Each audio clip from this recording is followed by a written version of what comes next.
Which fire exits are blocked? Here in the Opera House. That one. That's not blocked. No. I mean, you can open the door.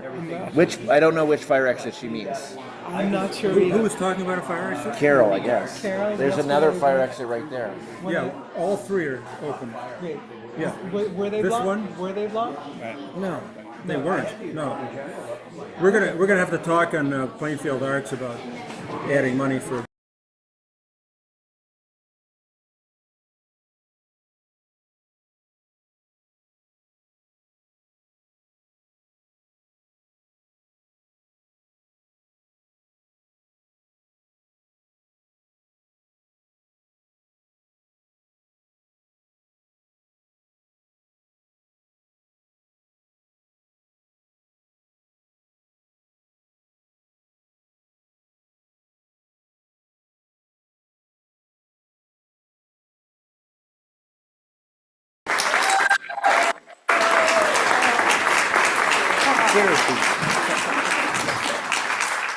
The meeting's over now.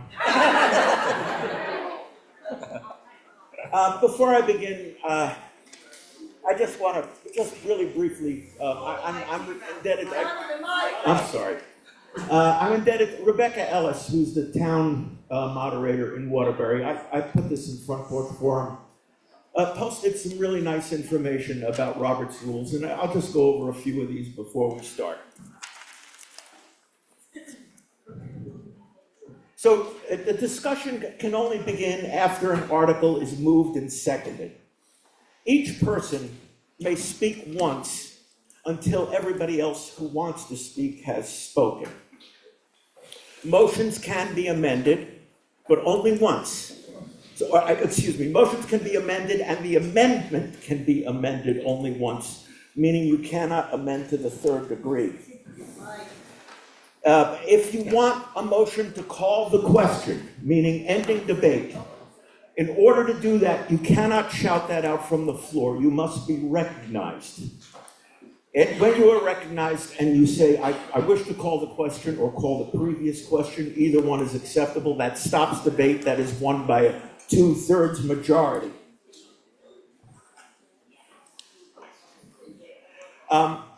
You'll notice when I call for a voice vote, I'll ask for the yeas and nays. I will say the yeas appear to have it, or the nays appear to have it. I will wait after I say that. I am waiting for somebody to say division of the House, which means you're not unsure of how I called the vote, either yay or nay. Anybody who wants a division of the House, you don't have to be recognized. Say division of the House, and then we will count the votes by hand. We can also, on any motion, have a paper ballot.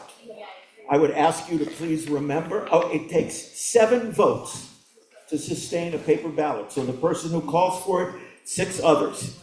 I would remind you that a paper ballot takes forever. So that's that. I also want to just acknowledge very quickly that Paula Emery is here to help me. Paula has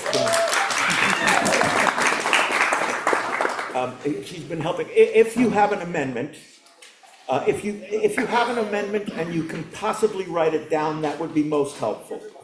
If you need help formulating an amendment, I will do my very best to help you do that. And Paula has also kept a queue and helps me because I don't hear very well, and she can speak into my right ear. So with that said, before we take up Article 1, our Representative Mark Mahaly and Senator Andy Perchlik are here with no objection by unanimous consent, let me put it this way, is there unanimous consent to allow our elected representatives to speak before the meeting? Yes. Okay, yes, there is unanimous consent. I wanted silence, but I'm going to take that as unanimous consent. Ladies and gentlemen, Representative Mahaly, Senator Birchwood.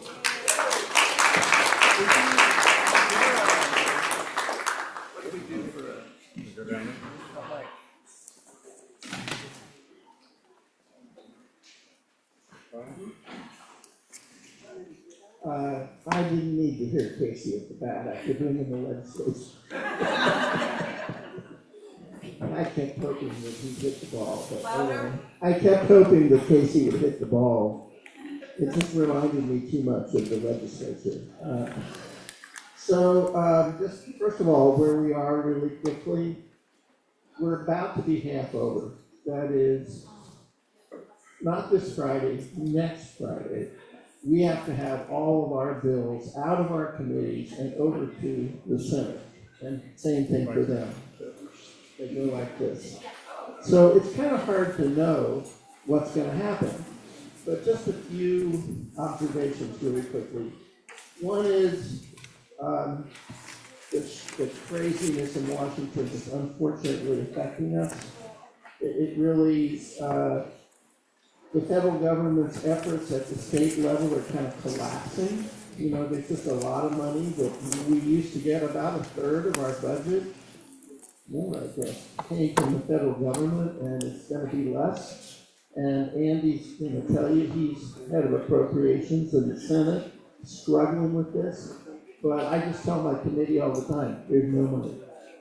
You know, it's a real problem. Also, although I'm head of the Housing Committee, I care a lot about flooding. Guess why? And so I had a bill last session which created a study, and this session, I think that bill has another bill to do disaster relief planning and set up a real system that works fast. I mean, fast, in the event of a problem at the dam. So I just keep pushing that issue because I really believe Plainfield and Marshfield, and really East Montpelier, all would be in terrible trouble if there's a problem with that dam. So we're working on it. Everybody knows that there's not enough housing, and what we've got is too expensive. And so I'm just going to say I'm spending my time trying to make housing easier to permit, less bureaucracy, trying to make it easier to finance, and trying to make it a little harder to challenge. Not impossible, but a little harder, so that we get, you know, people who want to build can build. I'm spending a lot of time this session on rural towns and helping small towns, and like this one, build if they want. Healthcare is a total mess, as you know. I don't have to tell you, but we did pass legislation that makes it allows better negotiation over drug prices, and that saved $230 million. That sounds like a lot of money. It ain't. Compared to the total cost of healthcare, $230 million is a drop in the bucket, but it's something, and we're continuing to work on it. Education, I think I'll let Andy talk about it. For me, just in a word, I think the most important thing is to figure out how to change the financing. We're spending more and more money, and we're not getting the quality we want, and everybody knows that. The last thing I'll say is there are a number of bills in the House that would increase the tax rate for the most wealthy Vermonters. I have to say, although generally I don't think there's much room for a lot more taxes in Vermont, the most wealthy Vermonters have received huge tax benefits from the federal government. They're just paying a lot less. And the federal government wants the states to take over everything, so I think some of that savings has to come back to the state. I support that. Thanks, Mark. Yeah, and I agree. And there's work happening in the Senate. The other two senators, named Watson and Cummings, is on the Chair of Finance Committee. They're working through a couple different ways of taxing the highest income brackets, moving bracket less to those that are making over $500,000, having a new marginal tax, stuff like that. So yeah, definitely support that. Hopefully we can find a way to get it past the governor, because the governor has been very clear that he would veto anything like that. But maybe as part of the whole package on education, we would have something that the governor can support. On education, I wanted to say that we're working on trying to maintain local schools. Some of us are trying to maintain local control in good schools, but at the same time, we hear that we know that we need to do something about property taxes. And the whole education system, as how complicated it is, and how there isn't a direct connection to your vote on your local budget and what your taxes are. We're trying to fix that. So I think there's agreement between the governor and the majority of the legislators that we should do something. We'll likely move to a foundation formula, but how the new districts get formed is really the sticking point. I'm supporting the Senate Education Committee is trying to do a more bottom-up or organic kind of decisions on how the new districts are created, where the governor's proposal is more just top-down, so Montpelier has to do it, we will decide. But I think that usually just doesn't work, because they're going to make mistakes all different towns throughout the state. But I wanted to do a quick poll. I did this on Sunday in Marshfield. And also I want to say, you guys are all packed in or feel guilty in Marshfield that we have the school, we're all spread out very comfortably when we're there. We probably don't have that many more people than we do here in Plainfield. Yeah, but it's much cozier here. So if Plainfield was to merge with another district, I'd just a quick poll to see whether you would support, would you would rather, you have three choices. Move toward U32, move west toward the Montpelier area, or the U32 district. Just kind of stay where we are, or have our attention focused east to the Danville, Caledonia district. Or the third option is you either don't care, but you need more information, or something else. So, just a show of hands, who would rather have Plainfield merge east to the U32 district? Okay, thank you. And who would rather stay with the Caledonia or kind of east of the Danville area, same thing? Okay, and then who's the third option? Like, don't care, don't know. Other option. Okay, that's helpful. That's similar to what the vote was in Marshfield. And I'm on the Transportation Committee and Appropriations Committee. I just wanted to say something about transportation. We're having trouble in the transportation fund as we are with the general fund. The general fund is, as Mark talked about, the federal government. Not that the government's not just pulling back, but they're also completely chaotic and erratic. They'll say you have 65 million, you don't have 65 million. Oh, there's 80 million coming, but we don't know when it's coming. So it's very hard for the state to budget when they're drawing back. There's lawsuits. They're drawing back funds, saying that they're just holding it, but they may give it to us later. So it's making it very difficult to have the federal government as a partner in a lot of things.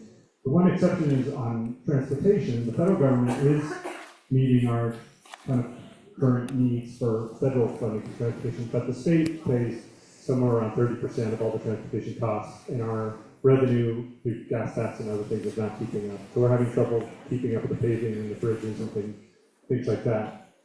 So we're trying to figure that out. What's the best way to make that gap? Because we want to be able to pull down all the federal funds, but right now we have about a $30 million gap. So we would leave kind of money on the table if we didn't find that money. And one other thing that we're working on, one thing that I've heard from constituents the whole 7.5 years that I've been there, is about our vehicle inspection system.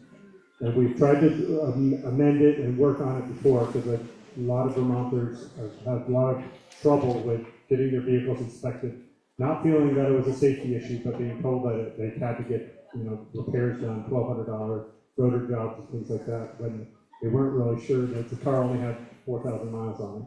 So I had a bill to get rid of safety inspections entirely. There's no evidence that it really makes the streets of the populace more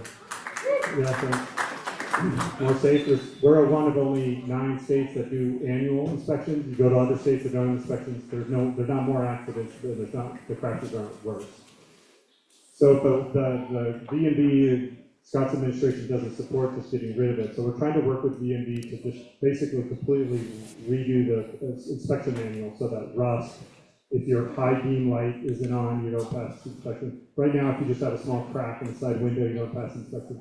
So just get rid of all those. And so it's really only some kind of very drastic, like your brake lines are broken or something. And then everything else will just be basically a warning. So I'm hopeful that we can make that major change to our vehicle inspection system so that Vermonters can drive their cars, because it's a major expense. It's basically just an unvoted on tax of Vermonters to do all these repairs on their cars. And yeah, I think that's the update. The moderator has made it clear that I would strike out if we took any more time. So if you have questions or you want to talk to us. You know how to reach me. And I'll just tell you right now, my personal email is Mark, my name. It's just mark@mahalia.org. And send me an email. Reach out.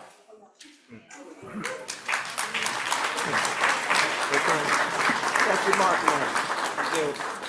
Okay, we're just about to, is this microphone on? Can you hear me well enough? Okay, before we get into Article 1, I neglected to say at the beginning, when you are recognized, each time you speak, please state your name. And also, today, when you are recognized, the microphone will be brought to you. I would ask you to stand unless if mobility is a problem, and you can't, of course.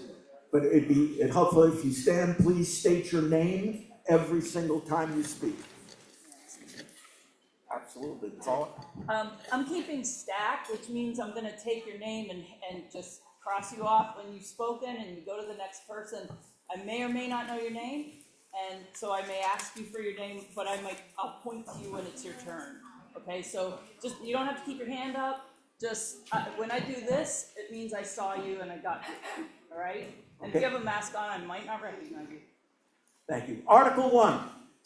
Shall the general obligation bonds or notes in an amount not to exceed $700,000, subject to reduction by the application of federal and state grants and aid and reserve funds, be issued for the purpose of constructing water system improvements, namely replacement of the water line on School Street, the estimated cost of such improvements being $700,000. May I have a motion on Article 1, please?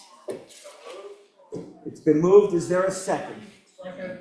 Do we know who moved in second? I see Tim Phillips moves to the second. Scott. Discussion on Article 1. Peter? Articles 1, 2, and 3. Articles 1, 2, and 3 are the subject of the Australian ballot, not floor action. Yeah.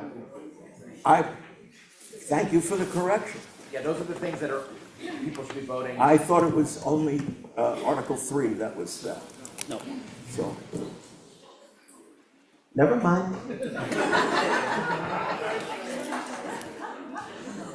Article 4, to hear reports on the town officers, hear reports of the town officers and act on the same. May I have a motion on Article 4?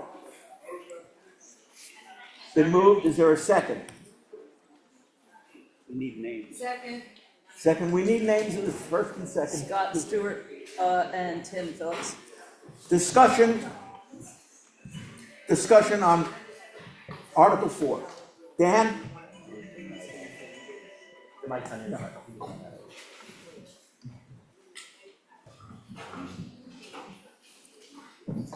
Thank you. As much as I love Robert's rules, we're about to hear about 15 different reports. And I wonder if, since it's one article on the ballot, if we could just have one vote at the end of the 15 reports, rather than having 15 different votes. And so I guess I would make that an amendment to the motion. Okay. We do one article vote rather than individual committee votes. Okay, it's been moved that we vote on all the town reports in one vote. Is there a second? Second. Jeremy. Discussion. Seeing none? Am I missing discussion? Seeing none, all those in favor of voting on all the town reports in one, say aye. Aye. Opposed, say no. The ayes appear to have it. The ayes do have it. And we will vote all in one. Is there any further discussion? on the town reports. Any further discussion or questions on the town reports? Charlie. Yeah, Charlie. Charlie Cockrell. Mike, The mic please, is Charlie. gonna come to you, Charlie Charlie. Cockrell, am I correct in that there is no treasurer's report in the town reports?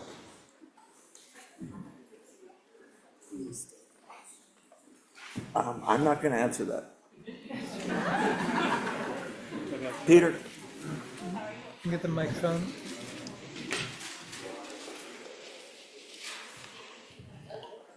Hang on.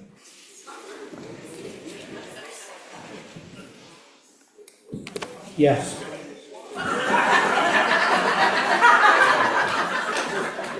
There is no narrative report from the treasurer in the report. There are 4 normal financial reports. 2 of them are printed, and there is a note that the other 2 were not ready when this went to press, and they will be posted on the town website when they are completed. Any other discussion on Article 4, town reports, or questions on the town reports? Seeing none? Oh, in the back. Yeah, please, go ahead. The mic is coming your way. I know we are in an electronic age, but I find the idea of publishing on the website essential reports that are late completely unacceptable. That's not, I mean, I'm dumbfounded that anybody would think that was acceptable. Not everybody has access, partially because some of us don't have really good internet access, but other people just may not be internet savvy. And it just seems like, if that's the case, then what the board should be doing is delaying town meeting until there can be complete reports available to people ahead of time to peruse. I know another time we had an insert in the town report at the town meeting. And I think there needs to be a lot of thought about the process and what it means in terms of accessibility and transparency to follow that kind of process that was followed this time and previous time. Any other discussion on Article 4? Seeing none? Carl? Yeah, I just have a comment to Yeah, respond. by all means. We do. Before you do, folks, I have a tendency not to look up sometimes. If you're up in the balcony, please make a noise so that you get recognized in case I don't look up there. Thank you. We have a list of people that do not have access to electronic reports. And so they would have a report sent to them by mail. I don't know if that answers your concern, but we do recognize people, not everybody's online. Rose Paul? Rose Paul, I just would like a clarification. On the select board report, are we voting to accept the financial report as well as the narrative report? Yes, I believe we are. Well, okay. Somebody tell me if I'm wrong, please. Does she mean the budget? No. Do you mean the budget? Well, there's the budget, sorry, all I know is baby talk. There's the budget that is for the coming year. Yes. Correct. But then there's the finances that review the past year. And the past year has no actuals in it. It just represents the budget for that year, but we don't know how the numbers worked out. So I guess with that clarification, I would like to have a separate vote on the select board's, the entire select board reports. I don't, Rose, I don't think we can reconsider the vote at this time, since we already voted to accept them all at once. I think it might be possible to reconsider the vote if somebody who voted on the winning side, which you can ask, I think you can ask for a reconsideration. Did you vote aye, Rose? Yes. then I believe you can ask for reconsideration. I'm not, is that what you want to do? Yes, please. Okay, so is there a second? So it's been moved and Seconded? Okay. it's been moved and seconded to reconsider the vote. Well, let me see if I can help. If I say this, Rose, would your motion be, I move that we reconsider the vote to take all the reports at once and discuss the select person's report? Is that a fair?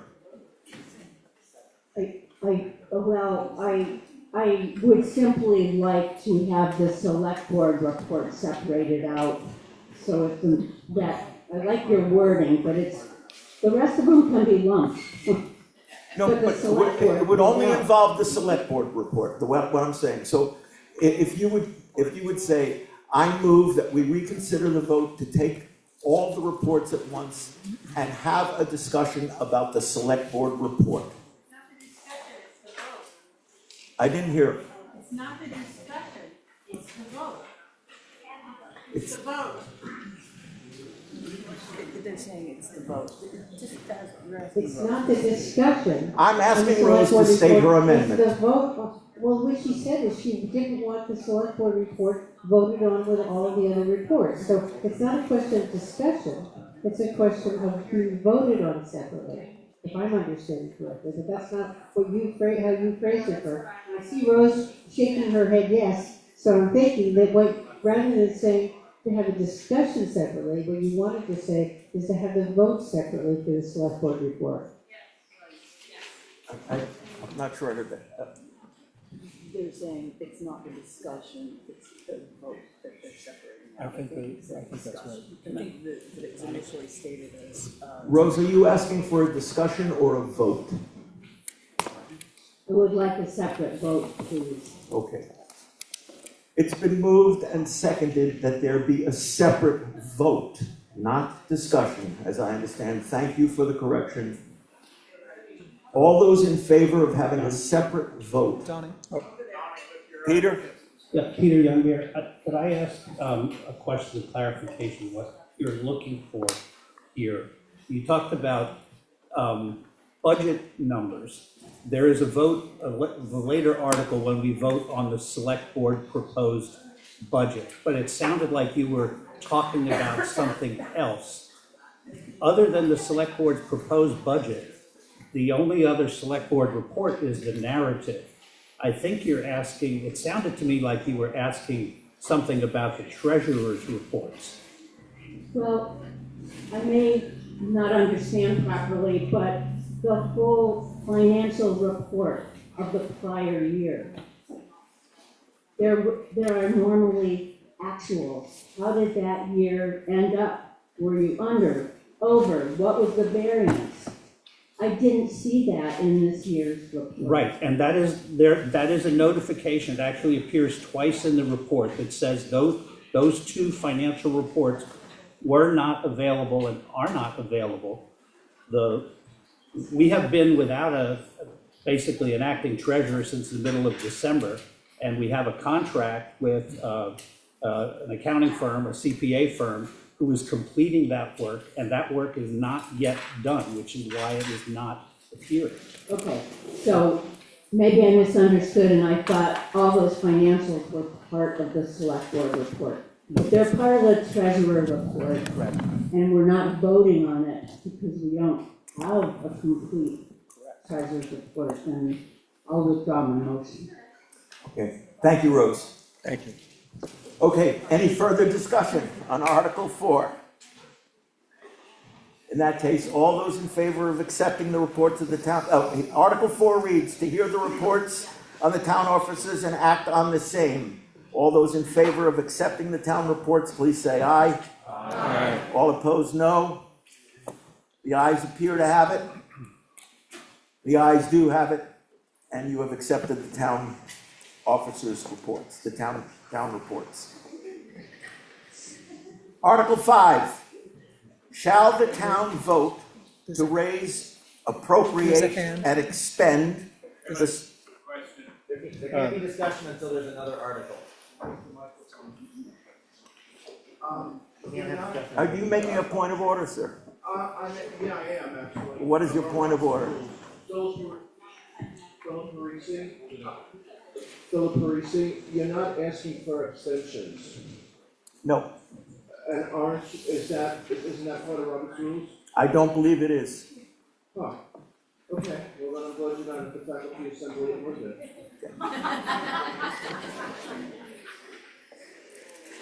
Article 5.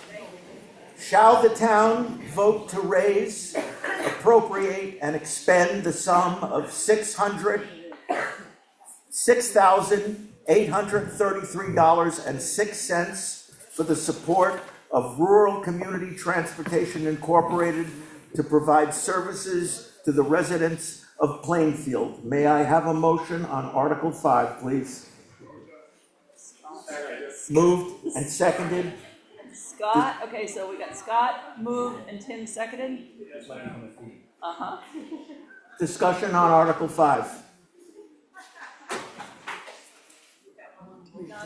Yep. Dan? Mike, Oh, sorry. can we record this mic too?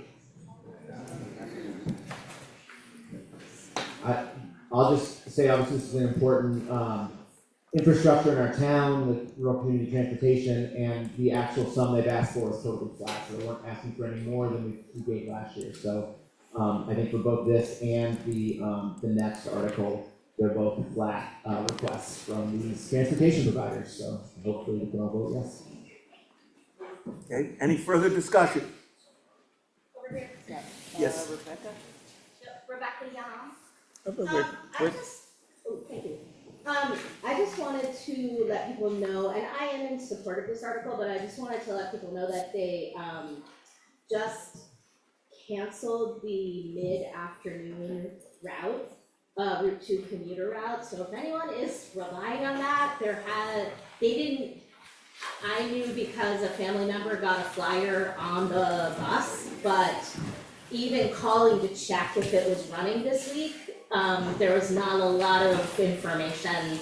It was hard to get confirmation that yes, indeed, they canceled that route. So I want people to know that, and I would hope that there's an opportunity to try to get that back, because I think that there are people that were relying on that. That was the run that picked up in Plainfield at like 3:25 or something like that on weekdays. So just wanted to let people know that don't count on riding that one anymore. Okay. Are you ready for the question on Article 5? Seeing none, the question is, shall the town vote to raise, appropriate, and expend the sum of $6,833.06 for the support of Rural Community Transportation Incorporated to provide services to residents of the town of Plainfield? All those in favor, please say aye. Aye. Opposed, no. The ayes appear to have it. The ayes do have it, and you've accepted Article 5. Article 6. Point of order? Yes, what is your point of order? I missed something, and it's regarding Article 4, and I apologize that I couldn't speak about this earlier, but I thought that the change in motion was to accept all the reports in one vote. But we haven't actually heard the report. For instance, we haven't heard from the energy coordinator. We haven't. When do we actually hear the report? Michael, I'm going to have to rule you out of order because we are beyond that, and it's just it is out of order because we've already accepted it. It would have been your argument is perfectly acceptable if it had been raised during that discussion, Michael. Okay, That's so that. By the way, my ruling can be overruled by a majority if anybody wants to. So maybe I'll put it differently as a point of information. When will we hear the reports of the town officers? You're going to read them. They're in the. There usually is a verbal report. I mean, I'm just saying that in custom that's been the case.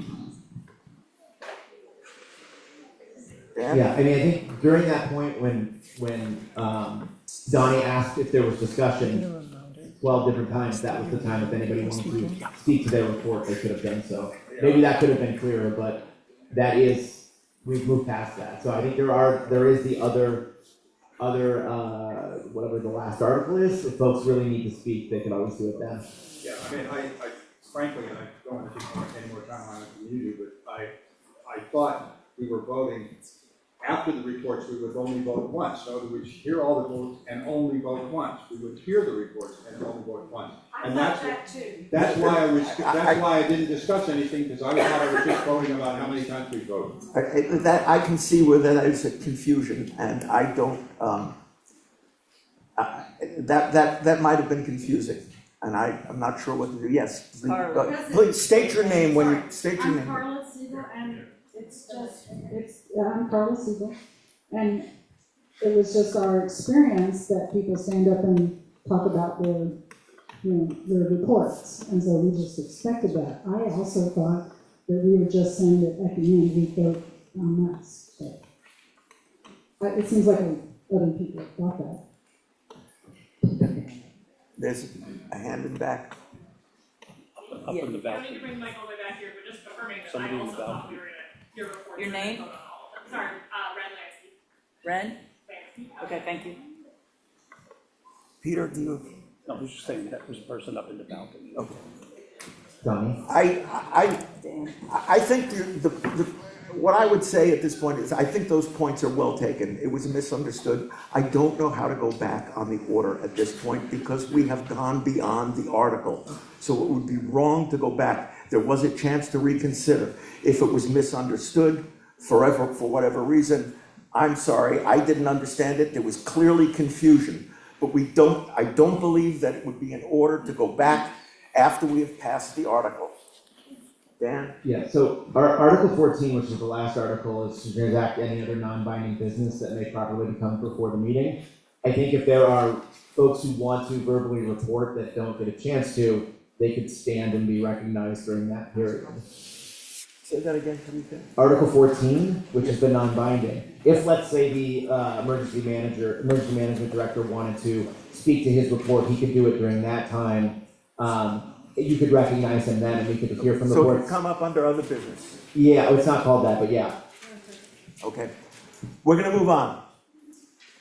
Article 6.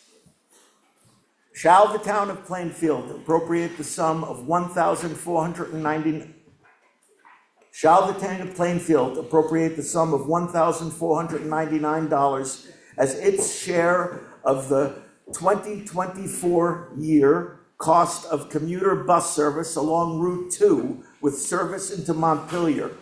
This appropriation funds a portion of the total cost of the service, which will be supported by appropriations from other towns, state, federal funds, and passenger fares. May I hear a motion on Article 6? It's been moved. Is there a second? We have Scott and Tim. Johnny? discussion. Peter? Mike, come down, please.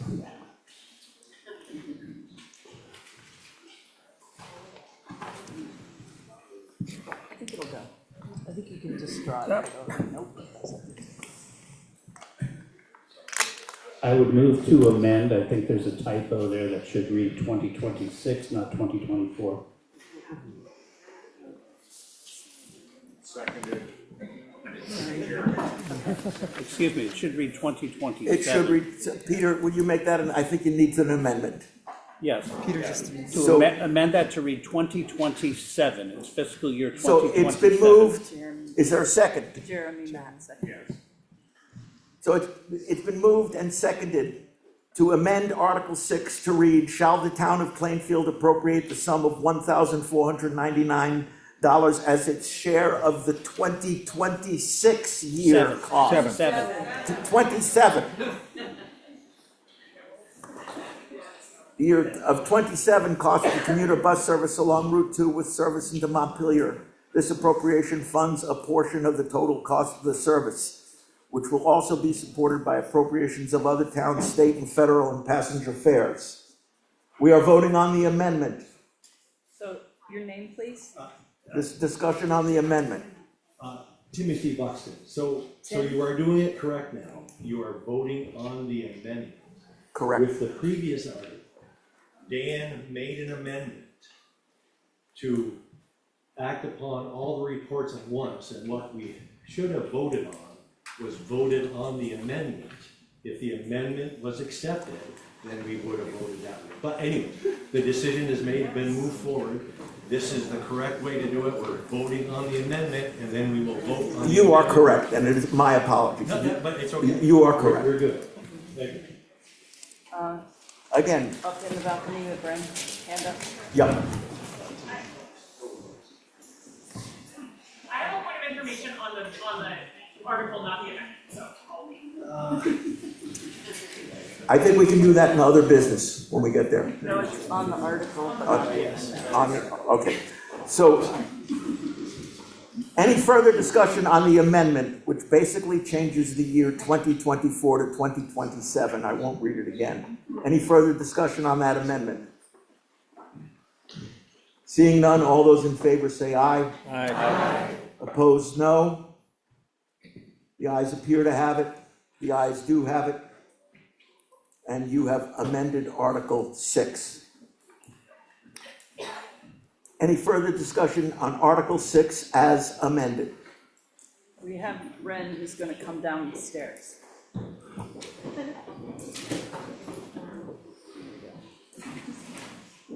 I just have a point of information on Article 6, which is how is it different than Article 5? My understanding is that RCT, Rural Community Transit, it is the agency that runs the Route 2 commuter, and then Article 6 is about the Route 2 commuter. I just don't understand the difference between the two line items. It's two different entities. It's two different entities, I believe, yeah.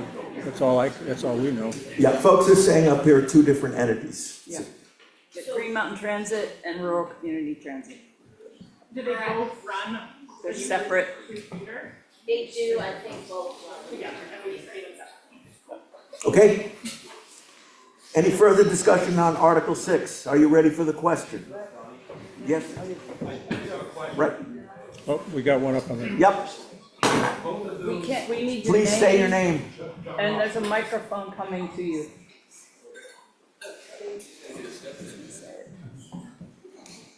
Work out. Both of these rural transit companies have been cutting, Name. John Hosford, have been cutting their routes regularly, Green Mountain Transit a lot last year. Is there anything in our contracts with them that we get money back when they stop servicing us? There's no contract. Any further discussion on Article 6 as amended? Do you want to answer that? Seeing none? All those in favor of accepting, I'll read it again since it's amended. Article 6 as amended reads, shall the town of Plainfield appropriate the sum of $1,499 as its share of the 2027 year cost of commuter bus service along Route 2 with service into Montpelier. This appropriation funds a portion of the total cost of the service, which will be supported by appropriations from other towns, state, and federal funds and passenger fares. All those in favor of accepting Article 6, please say aye. Aye. All those opposed, no. The ayes appear to have it. The ayes do have it, and you have accepted Article 6. Article 7. Shall the town voters authorize the expenditures for the following nonprofit service agencies as recommended by the appointed Social Concerns Committee? Capstone Community Action, $500. Central Vermont Basic Education, $400. Central Vermont Council on Aging, $1,450. Central Vermont Home Health and Hospice, $3,100. Circle, $525. Elevate Youth Services, $550. The Family Center of Washington County, $500. Good Beginnings, $400. Good Samaritan Haven, $1,250. Neighbors in Action, $250. Onion River Food Shelf, $1,000. Our House, $100. People's Health and Wellness Center, $1,000. Twin Valley Senior Center, $4,650. Twin Valley Together Mentoring Program, $250. Vermont Center for Independent Living, $175. Washington County Diversion, $400, for a total of $16,500. May I have a motion on Article 7? Jana? Osman, Wait, who? Jana? Okay, so, wow, okay, this is really throwing me off. Jana moved. Yeah. Second? Jeremy. Okay. You got it, Paul, thank you. Discussion on Article 7. Steve, state your name. Stephen Carmen. I'm not proposing to change any of these because that's a very painstaking process that will take all day.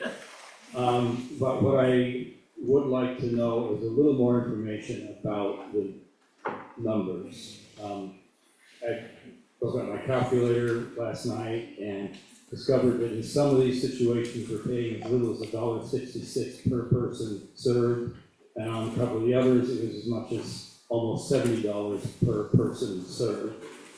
Some instances it was a family served as opposed to a person. And I guess I'd like a little more context about what this means. Maybe some of these organizations have significant funding from elsewhere and they're just looking for a matching grant, and maybe others, this is the only money they get. I think a little more information about that would be helpful to understand how these numbers are arrived at.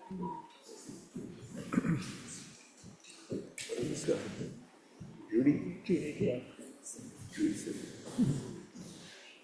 Judy Sickering, I'm a member of the Social Concerns Committee. Can you hear me now? Okay. Judy Sickering, I'm a member of the Social Concerns Committee. Would it be helpful if I explain the process? So towns put in a request for funding every year, and then we consider that request. I have to say, we think all the organizations that put in requests are totally worthy of our support. But we have to consider the budget and, what the town can afford. So we look at the requests, and we have some criteria that we use to make our decisions about how much funding. Some of that criteria is what are they asking for, how much of an increase is it, how unique are their services to Plainfield, are they local, which we support more than a statewide organization, how many people do they serve, so there's a lot of things that we consider, and so we really base it on what was their request, have they been somebody that we funded in the past, which is, we also fund things, and we just want to make a decision. We don't break it down into how much it also. You have to be recognized. Now you are. Hi, I'm Marcy Holly, and I'm also on the Social Concerns Committee. And the other thing about the numbers is that the groups asking for money tell us sometimes how much they're spending. So it's not equal for group to group. So one group might say it costs $100 per family, and another group might say it costs $25 per person. It just varies. And some of them are just asking for a show of support so that they could get other major funding, and they're not really asking for us to give significant support. So it varies so much from group to group. And some, I really think they should ask for more. Not that we can get more, but it really is based on what they ask for. We can't give them more than they asked for. One group actually asked for less. I don't know if that was on purpose or not, but that's what they did. Yeah, it just varies so much. Does that help? Are you ready for the question, or are there more? Is there more discussion?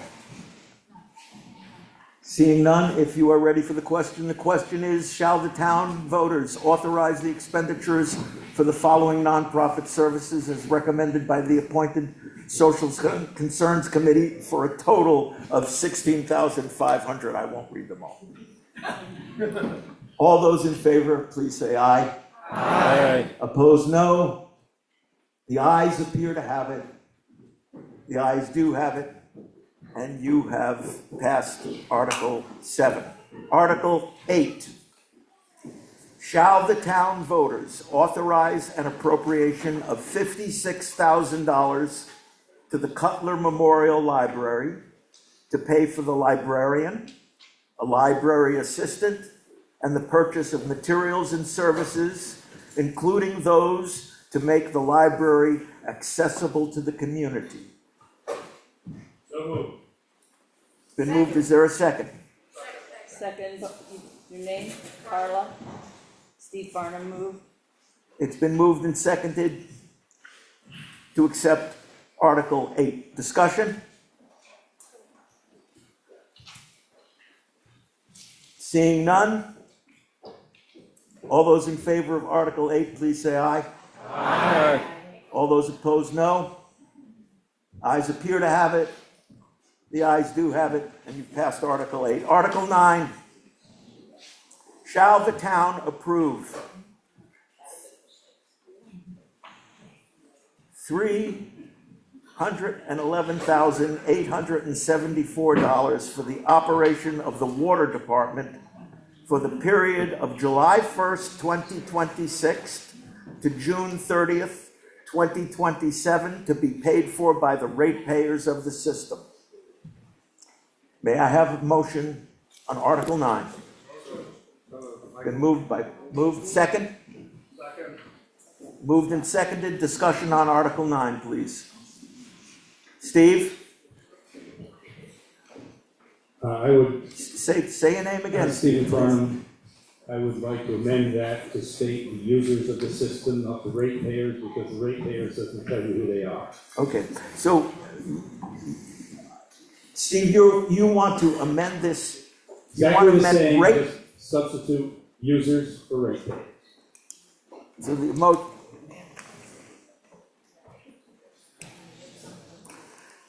is there a second to this amendment? Seconded. What's your name? Okay, so now we are on the amendment. It has been moved and seconded that Article 10 shall read, shall the town approve $392,055 for the operation of wastewater department for the period of July 1st, 2026 to July 30, 2027, to be paid for by the users of the system? Article 9. We're on Article 9. Article 9.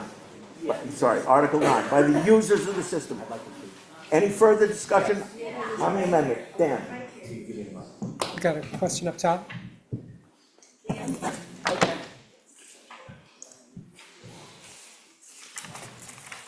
So just for clarification, the ratepayers in the system are the users of the system. The reason we use ratepayers is the Vermont League of Cities and Towns attorneys have told us that's the best way for us to word this.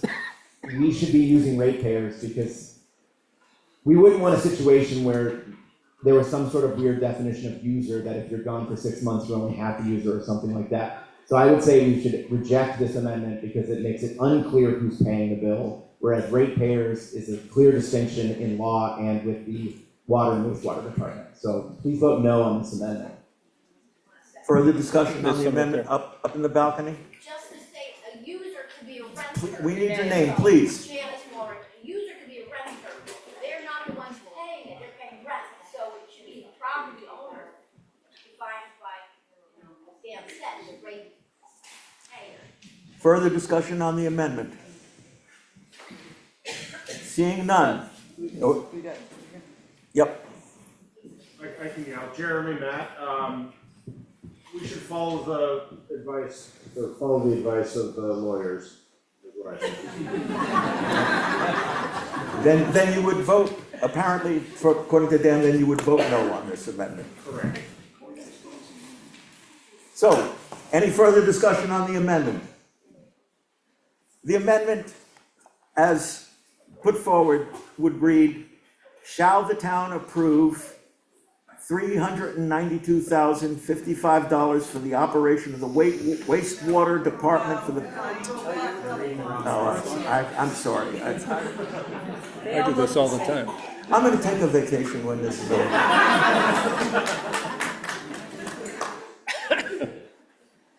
We're on 9. Yeah. Shall the town approve $311,874 for the operation of the water department for the period of July 1st, 2026 to June 30, 2027, to be paid by the users of the system? That's the amendment. That's the amendment. That's what we're voting on. No, we're voting on the amendment now. We're voting on the amendment now. Yes, This is, that's the amendment. every now and again I'm correct.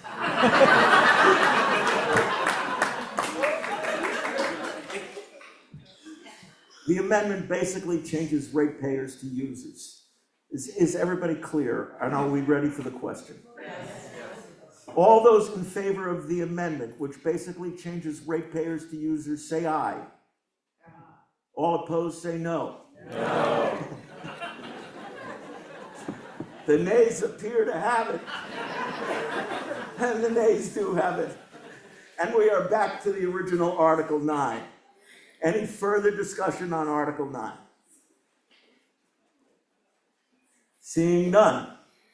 If you are ready for the question now is, shall the town approve $311,847 for the operation?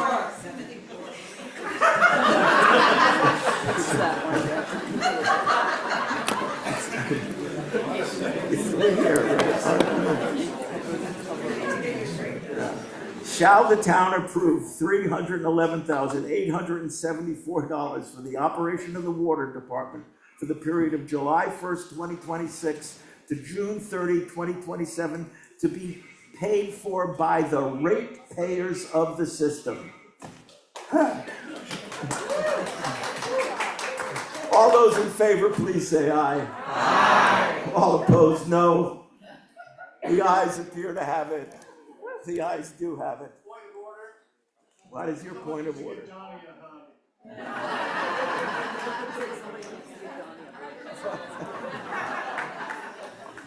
Amen. I think now we're finally on Article 10. Article 10. Shall the town approve $392,055 for the operation of the wastewater department for the period of July 1st, 2026 to June 30, 2027, to be paid for by the ratepayers of the system? Can I have further discussion on Article 10?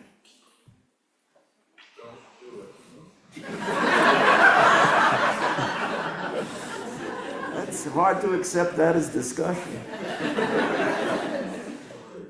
In that case, if you are ready for the question is, shall the town approve $392,055 for the operation of wastewater system for the period of July 1st, 2026 to June 30, 2027, to be paid by the ratepayers of the system?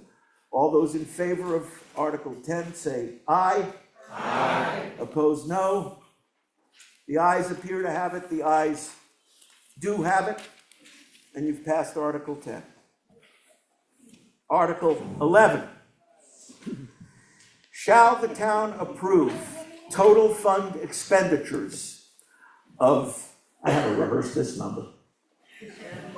Shall the town approve the total fund expenditures of $1,842,047.44 to pay for administrative operations, Fire and Rescue Department and Highway Department of the town of Plainfield for the period of July 1, 2026 to June 30, 2027, of which $1,326,787.47 shall, 44 cents.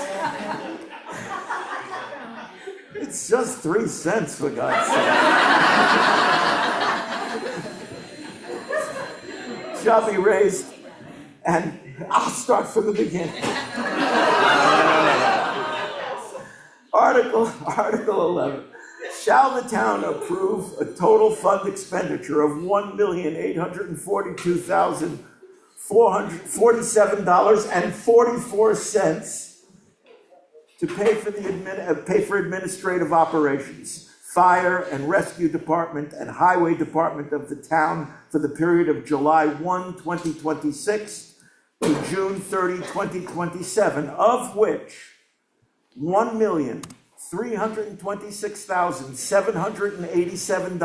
$1,326,787.44 shall be raised by taxes, and $515,260 by non-tax revenue. May I have a motion on I move that this article be postponed to a date set by the select board after the full financial reports have been received. I don't see how we can possibly do a vote on this without having a complete financial report. Just a minute, you have, Sasha. The motion is that this be postponed. Point of and not order. voted on at Point this of order. meeting. That's not a point of order, that's a motion. Point It's a of motion order. on the article. The It's speaker not is voted out on of order. During this meeting. It's not out of order. You weren't called on. You don't have to, everybody else goes so moved, and so I don't go so moved. I move that we do not vote on it at this town meeting. There has and been no it second. will be voted on at a date certain She's out of after order. all the financial reports have been received. You've got me confused now. You have not been recognized. Right now, you are out of order. You need to be recognized to Okay, speak, could you number one. recognize me, please? Get a motion. There is also no second so far. Peter, did you have a point of order? I have moved, Scott moved, I will second. Tim seconds. I'm sorry, I don't know what I, Scott moved, Tim Phillips seconded, now we're at discussion. okay. So now we're at discussion of the motion.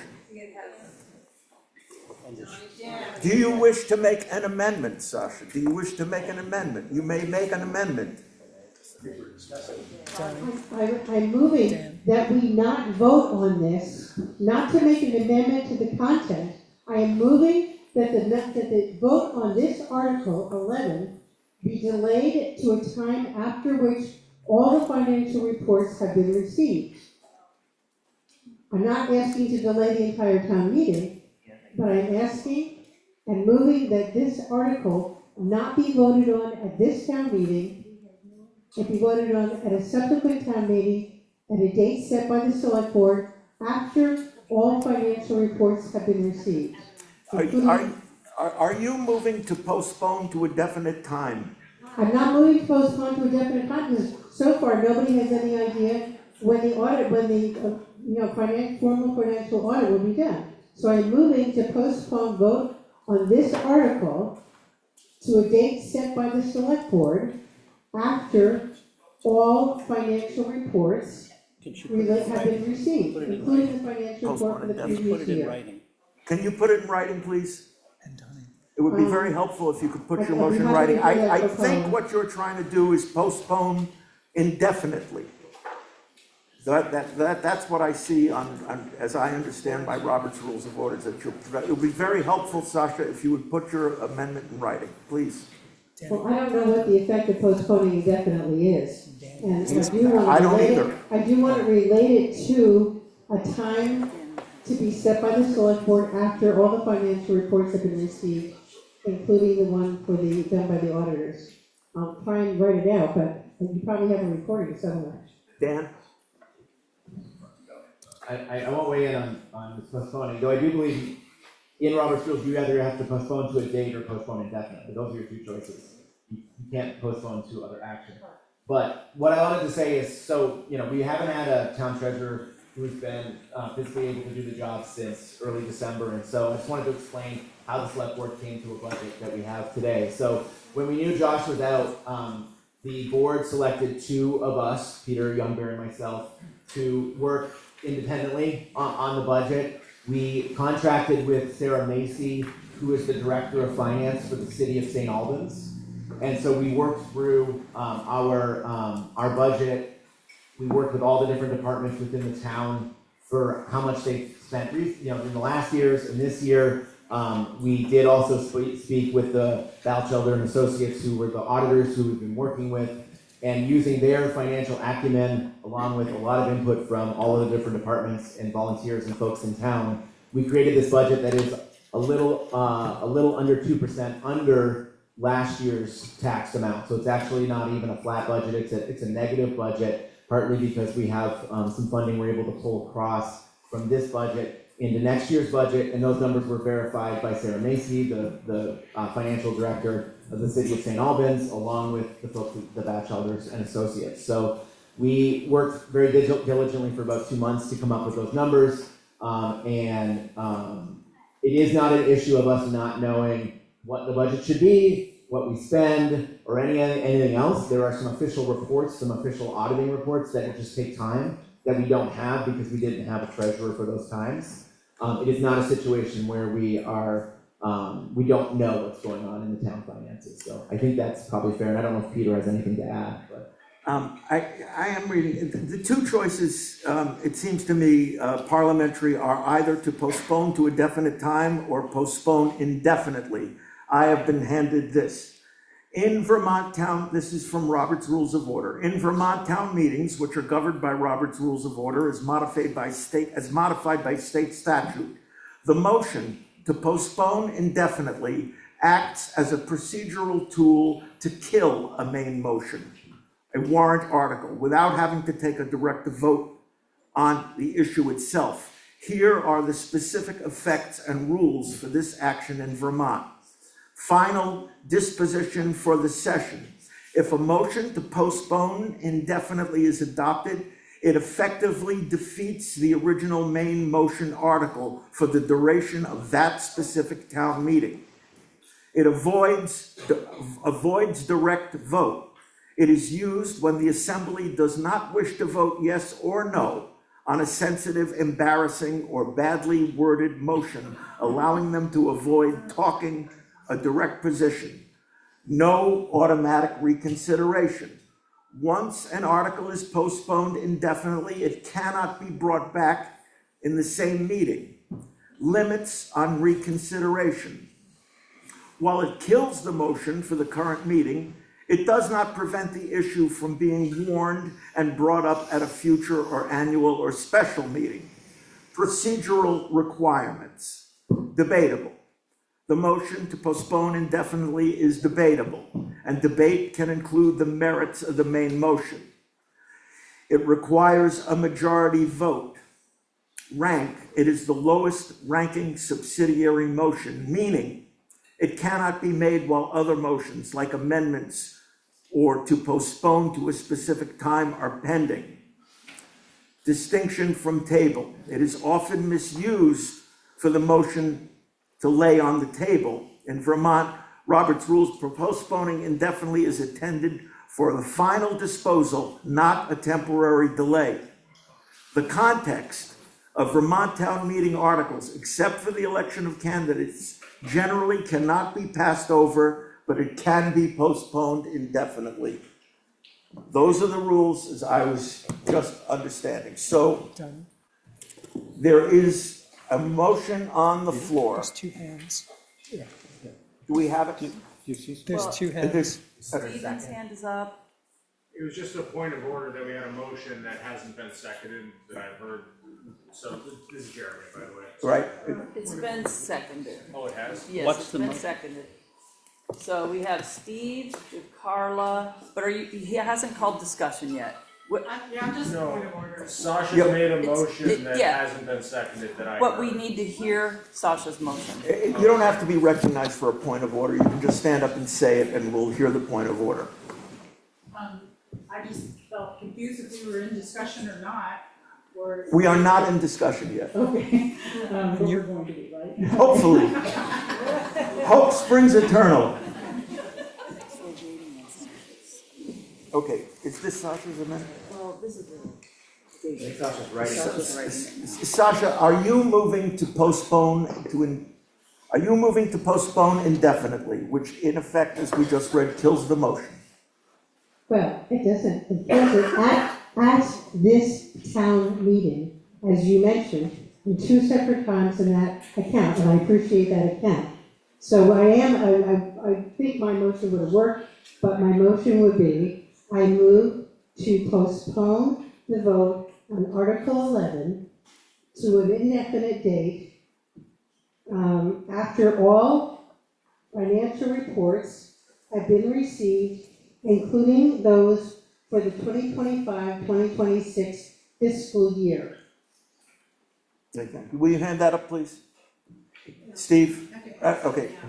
It's been moved, and it is, now that this is an official motion, is there a second? Because we really didn't have an official motion until this. Now there's an official motion. Is there a second? It's been moved and seconded. Now there's discussion on the amendment. Let me, as soon as Paula gets this, I'll do my best. No, Sasha, you're gonna need to fill in some blanks probably, or send it up. Sasha, can you send your up here so I can read it correctly?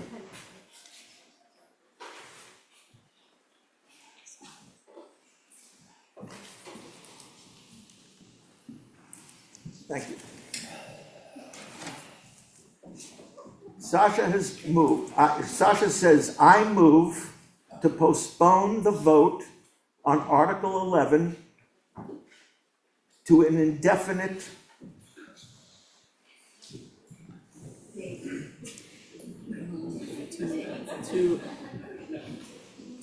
to an indefinite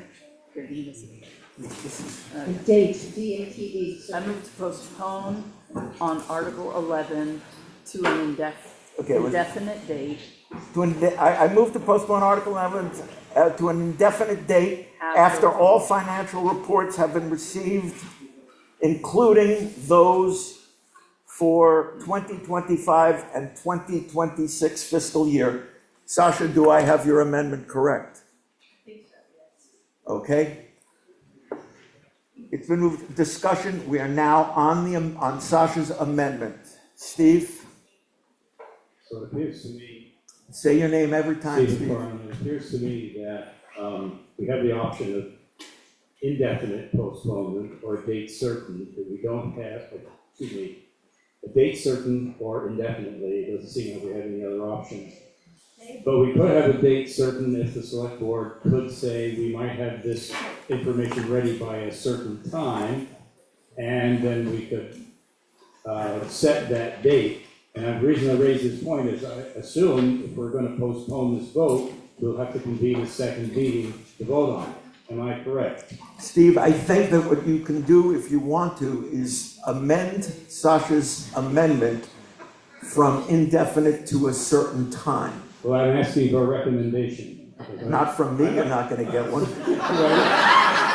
There's a select board up there, and they give a date that we can use, that we can set.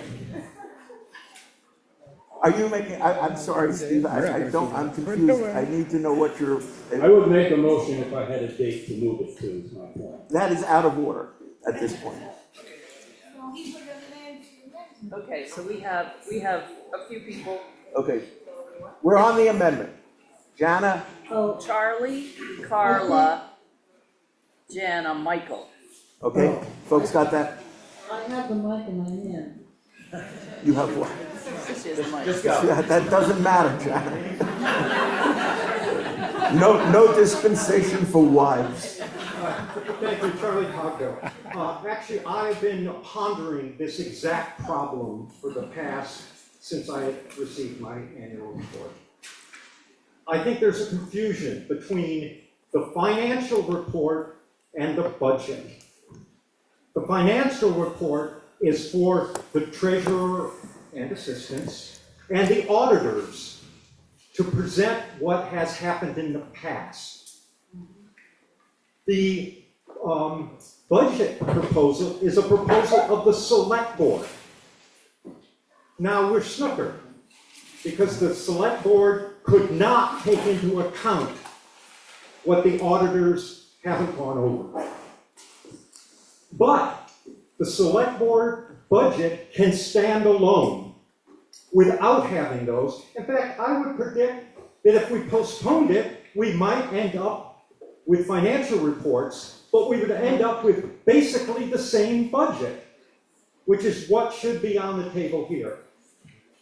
So what I suggest is that we have a discussion, we defeat the amendment to pass over, or excuse me, the motion to pass over, and then consider the budget. Yes, we have all heard that the financial reports are coming, who knows when. The town has an audit that's ongoing. The town has consultants. The town has 2 select board members that have gone in great detail over what this budget should be. I think we should get on and discuss the budget and not worry about what is missing that will not change things. Follow? Jeremy on your staff? Carla Siegel again. I don't mean to cause trouble, but information is everything. And some of us have it and some of us don't. And I do trust our elected officials, but we audit for a reason. I don't think we should put the cart before the horse. I think we should mind our P's and Q's. And I think it's the end of democracy when we start saying, oh, trust us, it's fine. We're supposed to be here to look at the information. We're supposed to have time to consider the information. And I just don't think we should rush past that. Will you pause 1 sec? I need a pause. I'm sorry. Just one moment, good. Moment to recess. I only got the first part of what you said. Does it matter? No. I mean, Charlie, we don't need to record it word for word. Okay, so then Janet is next. Okay, Well, Jana? that's point of information. Yes. You have a point of information? No, I can't. Oh, okay, thank you. Janice? I wanted to support, I wanted to say exactly what Charlie said. Okay. Is there any further discussion on the We amendment? have Michael and Jeremy. Michael? Oh. Michael Billingsley. I just wanted to say, I think this is appropriate, that in our ongoing fiscal year, which ends at the end of June, our present fiscal year is the one that has already been budgeted, and the budget was approved in last year's town meeting, that we're living by. I, just speaking for emergency management, have not expended all my budget, and to report on it in part of the year, in other words, if somebody wants, what's going on with emergency management, how much of your budget that we allocated for you have you spent so far? We often spend somewhere close to 40% of our budget in the last 3 months of the fiscal year, and it wouldn't be helpful for you necessarily to know that unless we're vastly off track. So at any point that a report is made about the current year, it's always going to be a shifting landscape because each of the departments is spending money as it goes along as the need arises. So I personally don't feel we're going to gain much by changing the date at which we examine the financial data. Further discussion on the amendment? Jeremy. And then it's Jeremy and then her. That's fine. I'm spoken on. Okay. Which is it? Yeah, it's Jeremy first. Jeremy, Matt. I also think that we have enough information to vote. We know what the costs are. I'd also be concerned about, these important things that we're trying to fund here being left without a budget indefinitely until we get some financial reports that we don't know when they're gonna arrive. I don't know. I think that Charlie said it really well. So, yeah, vote no.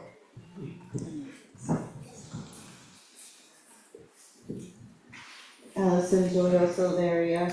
My question is, if we don't pass this today, how does this affect, for example, salaries of our road crew, et cetera?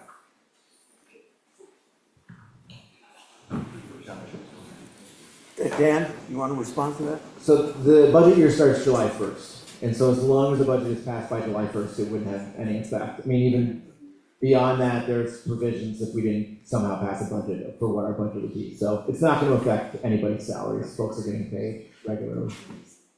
Okay, any other further discussion? Betsy? It's coming. Hi, Betsy Ziegler. I'm just disappointed. I feel like this is no way to run a business. This is our town business, and we should know what we spend, even if it's 3/4 of the money spent. I have to be on a regional solid waste district, and I sit through long meetings of looking at spreadsheets and looking at quarterly reports. I mean, this is how you should be running an organization, and I'm sorry this person who was our treasurer was unavailable, but it seems like we're late in fixing that problem. Karen?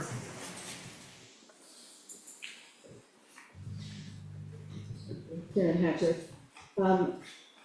I just want to say that I appreciate all the work that the board did to try and figure out this budget. And I also want to just acknowledge that Josh Pitts put in a lot of time and energy and effort into creating the beginning of this budget. And yeah, it is unfortunate that he took ill, but I think life's not perfect. You know, we've been dealing with a lot of things, and this board has taken on a lot. And I think that the kind of expertise that you went and got in Sarah Macy and the Back Shelter Group, consulting with the League of Citizen Towns and doing your best work to create a budget that we, that all of us who worked on it feel pretty good about. I think, I would just say, for me, it's that we should go ahead.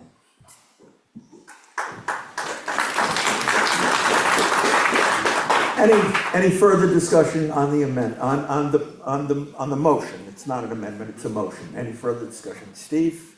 Can you just clarify, if we're voting no on this motion, it means it's going to be defeated and we get a second chance to vote yes on the budget, or? If you vote no, the amendment will be defeated and we will go back to the original article. Is that what you're asking? Yes. Any further discussion on the amendment? Glenda, is your hand up? I'm sorry. Okay. Seeing none.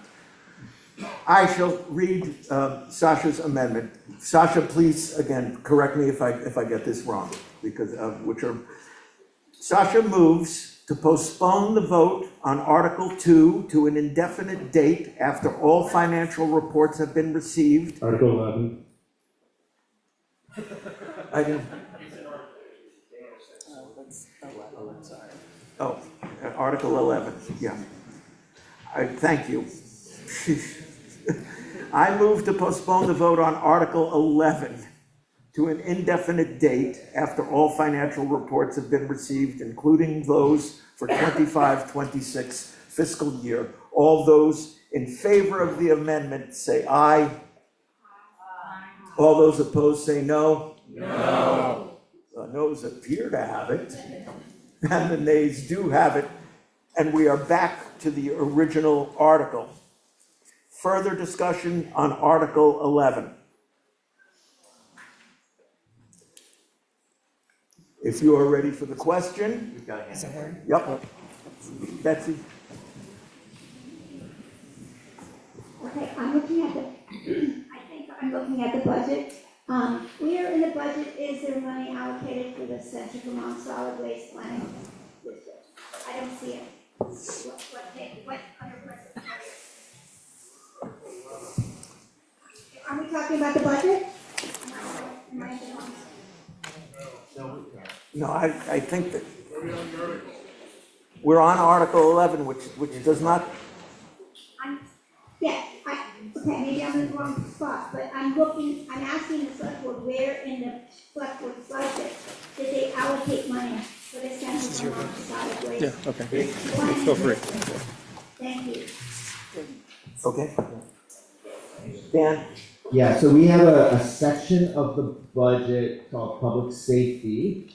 I'm looking at let me see if I can find it on the pages. 46. Page 46. Number 75. Number 75. Really fast against those looking at this. 175. There you go. It should be $1,900 for solid waste. Page 46, 175. Oh, yeah, yeah. Thank you. That wasn't clear to me. Bob? Bob Atkinson, Energy Coordinator. On page, I talked with Carl about this yesterday, but on page 45, line 64, the energy conservation budget was put into the Conservation Commission budget. So I'd just like that to be weeded out. It's not going to change the amount at all in the overall budget figure, but I'd just like that to be. Dan? So, in an effort to make our computer system work better, Josh has been implementing some changes. It's really hard for our system if like literally one thing is its own department, so like energy. So we've been grouping things into departments. So your $500 budget is still your budget. It's just the way that it comes out on here, and the Conservation Commission has their own written. We just have to group things. So like public, for example, solid waste being part of the public safety grouping, it's just the way that our online system works. And so we're trying to have this budget match what we use in the online system so there's less confusion as we actually try to track things. I know there's been a regular problem of folks not knowing exactly how much might be in certain accounts or which committees have which budgets left. And so we're as in a way to do that, and we may be able to change the title of it in the future from Conservation Commission to Environmental Commissions or something, but that's the reason they're together. Okay. It's not that they're in control of the budget. Well, I'm trying to avoid confusion and create confusion. Confusion for you, less confusion for office staff. Right. Okay, further discussion? Article 11. Charlie? Yeah, Charlie Cockville. I've always been confused whether we can line item change the budget. That's just an open question. We certainly can change the bottom line, but I'm not going to address that right now. The only thing in the budget that this body has control over are the salaries paid town officers. That's by statute and by our charter. That's one information. I want to jump on to the budget itself. The budget itself, it proposes about 15% more expenditures, but that is balanced by revenues. Two lines of revenues. One, hold harmless, $180,000, and another prior year surplus.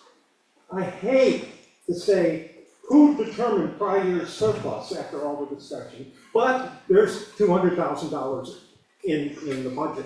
That brings the budget below level funded tax needs from the town.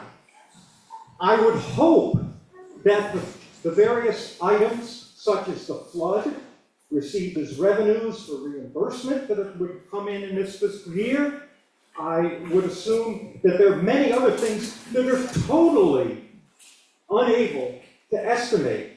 But as it sits now, we have a better than level budget, and we have an opportunity to vote that, which is our taxes. I would say, with all the uncertainties, this is about the best we're ever going to get. Yeah. So I support voting that as the budget and let it play out as it plays out. And we might hope to have $200,000 more in previous year because it was wrong.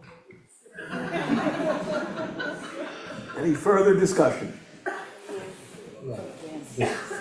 I'll just explain the previous year surplus. So, a big part of our flood work is actually like our road crew spending time and energy on flood recovery, flood repair stuff. And so we're paying them in this year, we're paying their salaries and things like that in this year. And so when we get reimbursed, a lot of the reimbursement money comes right to the town. And so not all of it, but some of it is what we're putting forward. And I'll say, Josh Pitts had a whole spreadsheet of I think he feels we could have a bigger number there, but in working with Sarah Macy, who's the Director of Finance from St. Albans Town, and working with our auditor, we felt the most conservative and comfortable number that we could put as prior year surplus was the 200,000. I will say Peter and I spent a frantic 4 or 5 days getting ourselves to a budget that was even or at 2% without that 200,000. And then we reinstated funding once we found out for sure that that 200,000 is there. But we did have a plan A, plan B scenario in case we decided we couldn't do the surplus. But so 3 different folks, our treasurer, the director of finance from St. Albans, and our auditor all felt that that 200,000 was a justifiable and pretty conservative number. Further discussion, Article 11.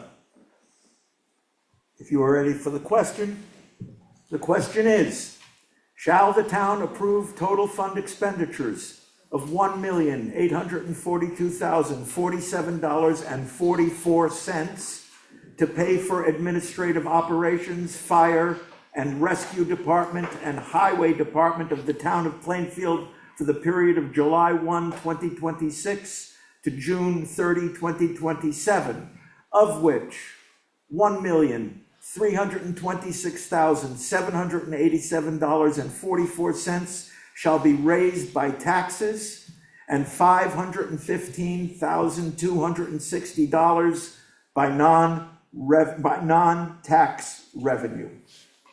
All those in favor of Article 11, please say aye. Aye. Opposed, no. The ayes appear to have it.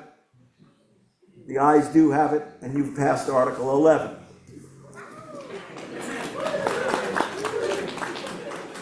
Article 12. Article 12 reads, shall the town of Plainfield authorize the select board to apply any surplus from the current fiscal year to reduce taxes in the next fiscal year? May I have a motion on Article 12, please? Second, Jeremy. Been moved and seconded to pass Article 12. Discussion.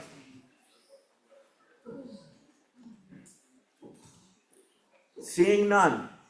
All those in favor of Article 12 say aye. Is there, yep, go ahead, sorry. Aye. Steve, we got a comment right over there. There was a, behind you.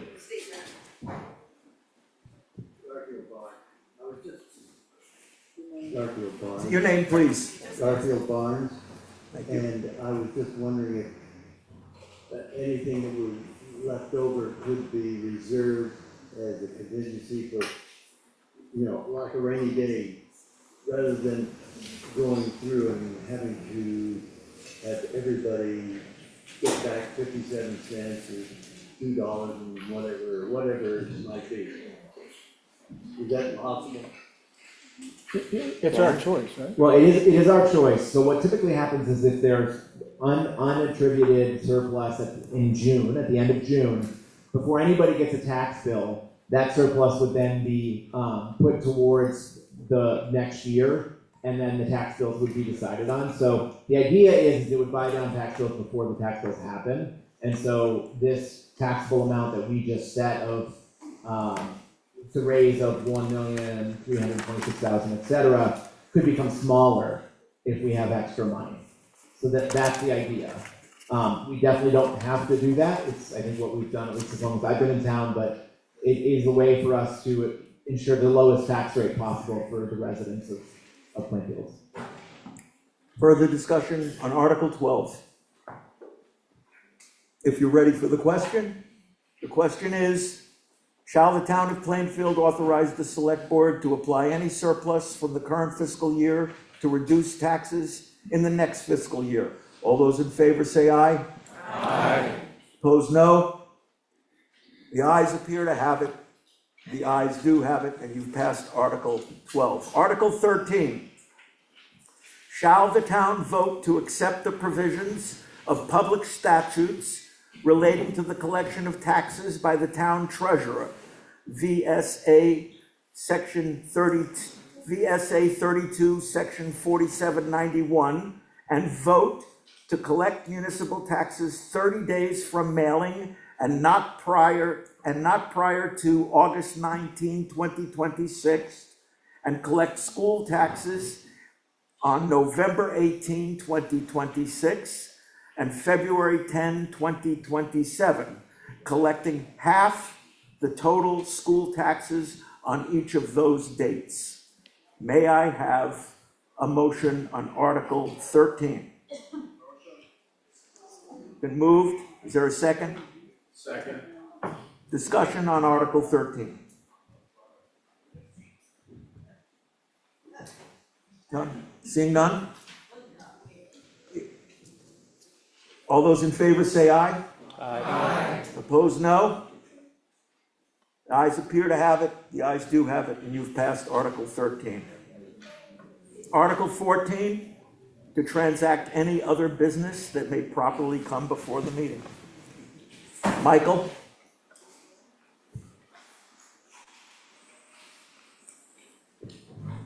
Thank you. Michael Dillon. I wanted to take this opportunity because it's going to be pretty clear to me my last report as emergency management director. I announced to the select board in November, I think that I was planning to step down in the spring. It was a soft date initially, although I did have May 1st as my assistant is leaving her job, and I thought it would be hard to continue after that in full capacity. But I fell down the flight of stairs in December and tripped at the top and permanently pulled a tendon away from my shoulder and had a concussion and stuff. And so I pretty much saw that as a sign that I better be definite. I knew that exhaustion and distraction played into that, and I don't think at this point I didn't want to celebrate my 80th birthday in June and still be in this capacity. So I'm pulling away from it. But in the context of doing that, I also wanted to say that what lies ahead, on some level, I can be very optimistic about. We have, and on another level, I'm feeling a little bit glum. But first of all, we do have, and probably I should say for the first time in a long time, we have a very solid public safety presence. And I'm using public safety in this context, not the way it's written in the budget, but the way it's defined at the state level. There is a Department of Public Safety. Underneath of it are the police, which would be equivalent to our constable. There's also emergency management. There's also hazard mitigation. There's also all of the attendant things to keep people safe. That's what public safety is. And here in town, we have a really wonderful team right now with a constable, public health officer, a emergency management coordinator, animal control officer, and an emergency management assistant and GIS snapper. And in order to go forward to have those services continue to be present for the town, I'm laying and have been laying that groundwork for the last 6 months. So I can announce that I have 2 very strong candidates to take my place, and that they will be stepping into position when I retire on the 1st of May.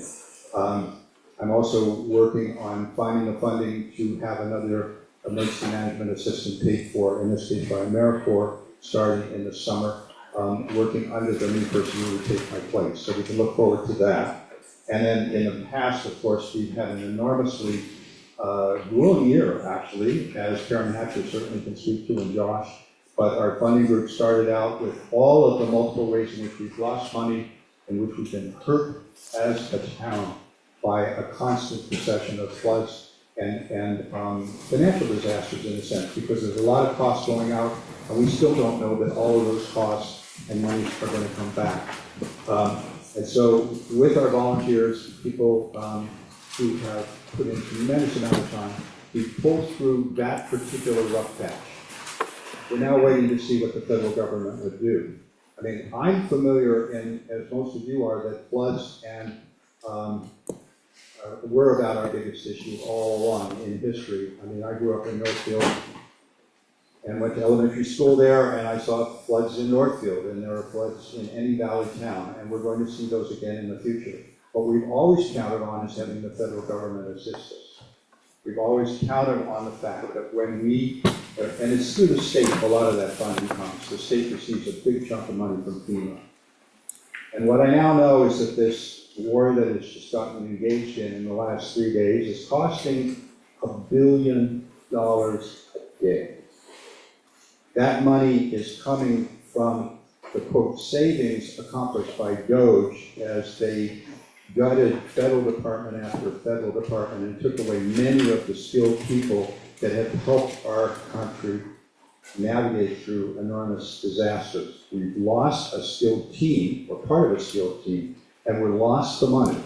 Just got the notification on Thursday that FEMA, which has taken a lot of its budget under the decision of the Director of Homeland Security, under which FEMA is, they're almost out of money. They haven't been putting new money in, and they have not been basically squirreling away money for an increasingly damaging future from the point of view of climate. So we're all going to have to pull together a whole lot more than we have. And our state will be greatly stressed because the 30% or so of what our disaster recovery costs, and it come in some instances up to close to 75%, has been coming from the feds, may not come anymore. So I'm just kind of warning you in an encouraging way to believe that, yes, Vermont is probably in a better position to weather all of the likely disasters that are still heading down the pipe toward us, because climate is not getting any cooler. The amount of moisture in the environment is not reducing, it's increasing, which means the storms that we have will continue to both pound us and perhaps pound us with more water than even we experienced last year, which is unbelievable and hard to take in. So I want all of you to pull together, please, to put aside the bickering, to put aside all the ways in which you might not comfortably work together, because we're going to need to work together. We need to be a team, no matter what our backgrounds are, our education, whether we voted for or against Trump, whether or not we support any particular kind of political party.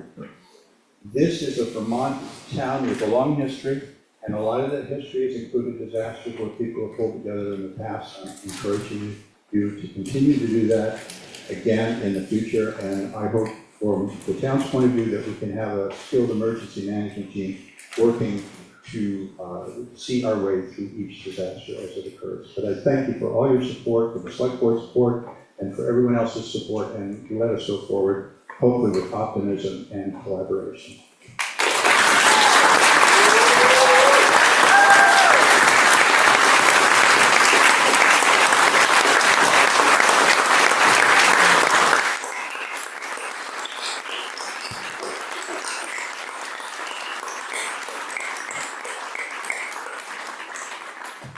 Thank you, Michael. I know I speak for this entire town when I say, to say you have gone above and beyond is the understatement of the year. Michael has been phenomenal. Thank you so much for all you've done.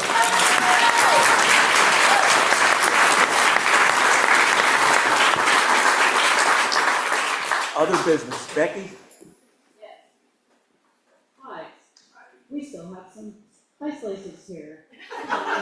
You've already had a piece, and would like to put your used cork in this container. We will give it back to you next year.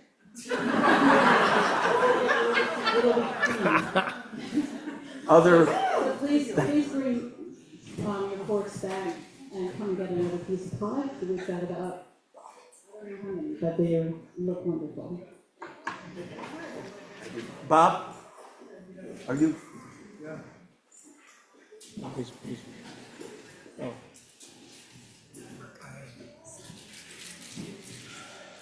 Per usual, Michael was an extremely hard act to follow, but I just want to give you a quick little summary from the energy coordinator. We've started to spend down the municipal energy resilience program grant money, MERP, and the town garage has benefited from 2 brand new overhead doors that, guess what, you don't have to climb down out of the grader to get the door open by pulling the chainsaw. Push a little button and it goes open for you. So there's a big improvement there that I'm hoping is much appreciated. And we've also contracted for solar array for the roof of the town garage. And I was able to get the group net metering thing in place so that that power can be shared throughout the other buildings owned by the town. That's going we're going to have a few meetings with the both building managers coming up and seeing what we can best do for each facility as we go down through that. It's been really difficult, everybody knows, by having budget cuts that I was referring to. We've lost the 30% incentive as of the end of last year. There are still opportunities through efficiency Vermont because that's paid by ratepayers as a demand side utility. So would you please read my report in the town report? And if you've got any questions, please see me, and we will see if we can work out the best way together. Solar still remains a very good value and a way to make power that is not involved in the fossil fuels of the world. Take care. Thank you. Okay, it's going to be next up Paula, Karen, and then Jeremy. I have a question. Oh, I'm Paula Emery. Can you hear me? Hi. Mark. Are your hands up? Okay, you're on stack. I have a question about page 21, statement of delinquent taxes. The amount, the balance owed for 2024 seems so high, 55,000. And I was wondering if anybody on the select board could speak to that. Does this have to do with the flood? Are these taxes, are people who lost their homes still responsible for paying taxes? And I just would love to hear a little bit of information about how that works. That's right. Yeah. Peter? Here, go. And Sasha, here's your notebook.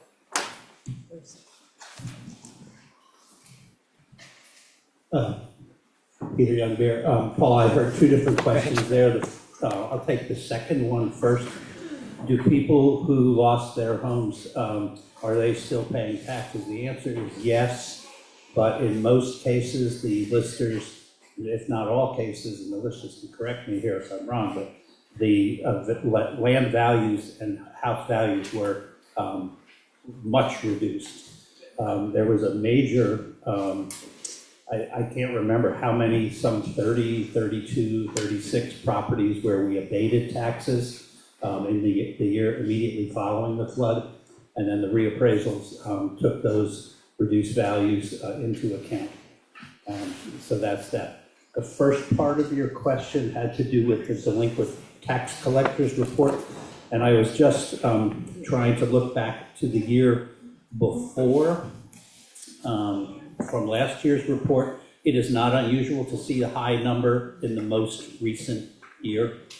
But it doesn't show, this is also for the year that ended June 30th.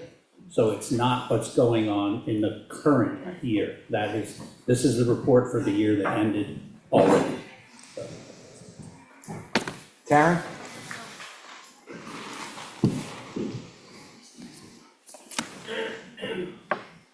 Steve. Karen. Steve?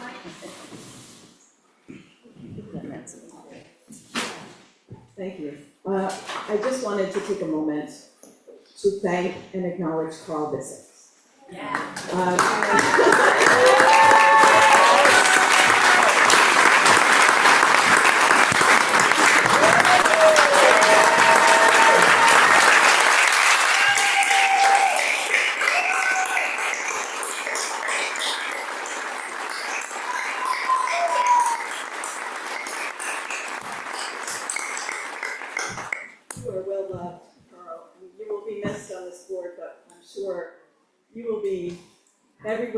you have been. I just have been honored to work with you these last 2 years.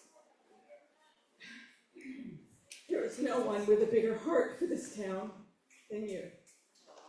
And I don't know what I would have done without you as a partner. And I just want to say how much I love you, and I appreciate all that you've done and all the ways that you have led during these really, really difficult times. So thank you for being my friend and for being our friend. Thank you.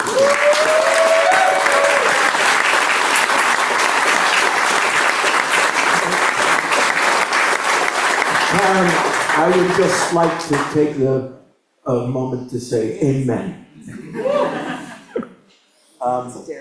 Jeremy, you're up. Hi everyone, well, that was a tough act to follow. Missed it. I just wanted to do a quick update on CD Fiber. I don't really have anything prepared, but some really good news. We got a rather large grant from the federal government that will allow us to continue building, and we'll build out the rest of our network. We're going to all addresses that are on grid. It's kind of a little bit of a line. There's some detail there. If you want to talk to me, I'm over here. The other good news is that Plainfield is kind of front of the line. Plainfield, Marshfield, Orange, that area is where our first phase of build is going to be once the BEAD funding arrives. However, that is a little bit of a uncertainty because there's so much federal red tape that needs to be completed. There's, this review and that review and environmental review.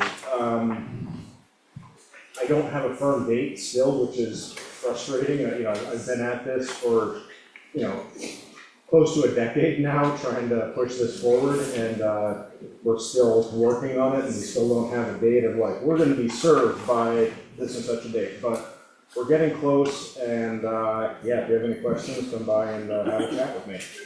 That's all. Alicia? Betson's here.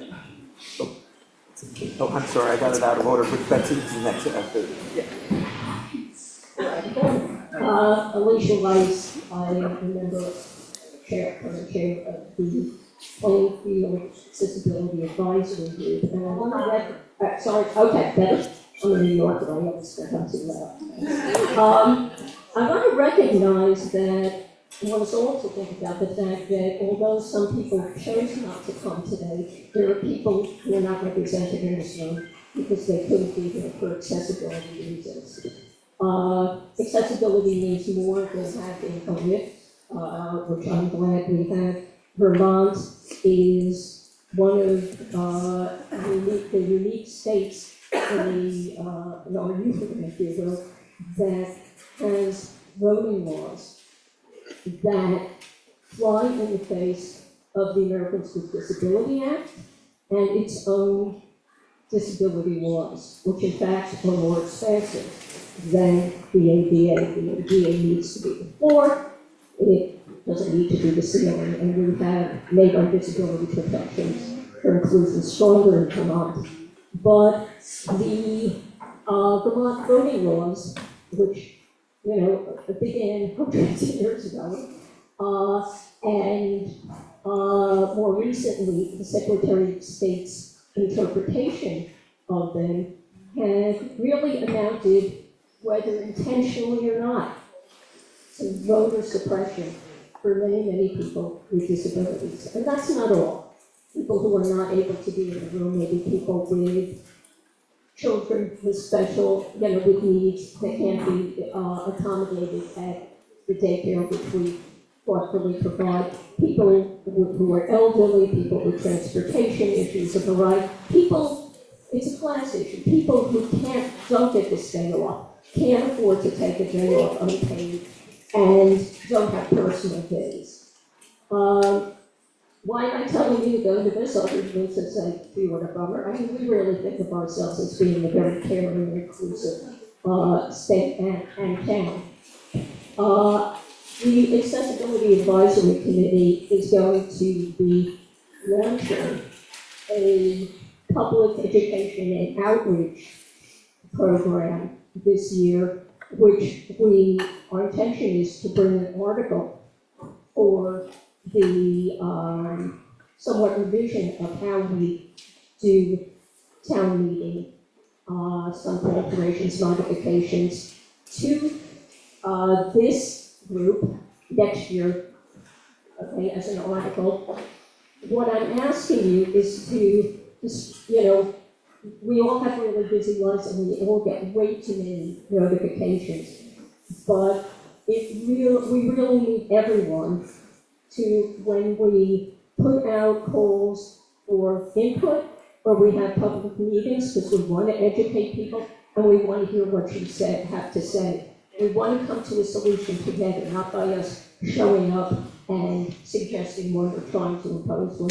Please take time out of your schedules to think about the people who may want to be here and are, we pride ourselves a lot on participatory democracy in Vermont, but it's not participatory democracy if people can't attend.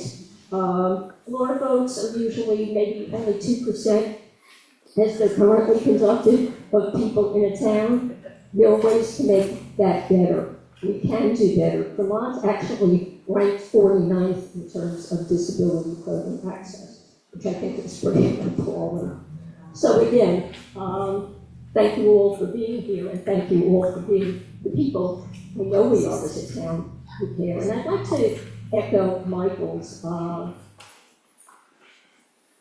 request, his ask, maybe plea for us to come together. You know what? Social media, I often feel that we as a species have not evolved as quickly as our technology is. And social media, for all its good, evils, and in between, seems to have unleashed a tendency for us to put things out there without thinking about the effect things we might not say to people, or might not say to people if we didn't, or might not say if we didn't have access to public media. And this goes for everyone. Let's not just be critical, let's think critically. If there, I see on all ends of the spectrum, all political sides, all sides of issues in this town that have been divisive, I see people making assumptions and attributions about people they don't know. What is their motivation for doing this? What is their motivation for not wanting to do this? Ask someone, or at least put the question out there. But please, let's stop assuming that we know why people are taking positions they're taking. As Michael says, we're going to need each other a lot more. It's not just in terms of environment. Right now, states are scrambling to ensure voting rights, because federally there's a good chance they're going to be decimated. We really need each other for the good people we are. Finally, I want to say thank you to Michael. You are unbelievable. You're sort of in many ways, but in many ways who I want to be when I grow up, as an ethical, conscious, and someone with mindful service. So thanks, everyone.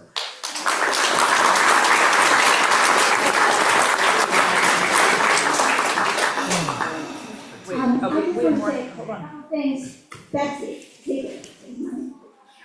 I'm requesting that in the next report we say it's the Central Vermont Solid Waste Management District that's receiving the money from, so that it's not confused with the Northeast Kingdom. There's other solid waste management districts. Okay, thank you. And the Solid Waste Management District has now opened the Eco Depot, which is up on Granger Road, and it will take all kinds of hazardous waste. It will also take especially recyclable items such as batteries, light bulbs, other devices like computers, anything that has mercury, propane tanks, etc., etc. If you're not sure what to do with something that needs to be disposed, check their website or call them or email them. But you can make an appointment Monday, Wednesday, Friday. So they're open now, and a lot of the alternative recycling items are free.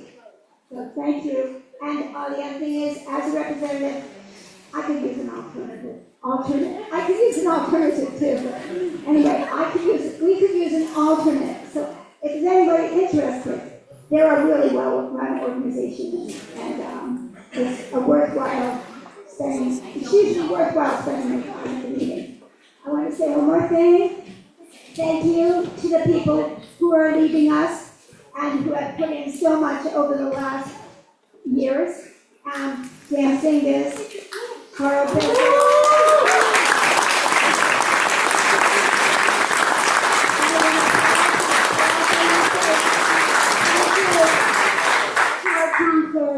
Fran Tobin, who's leading as well. All of you and many others have served us with unbelievable amount of time and energy over the last few years.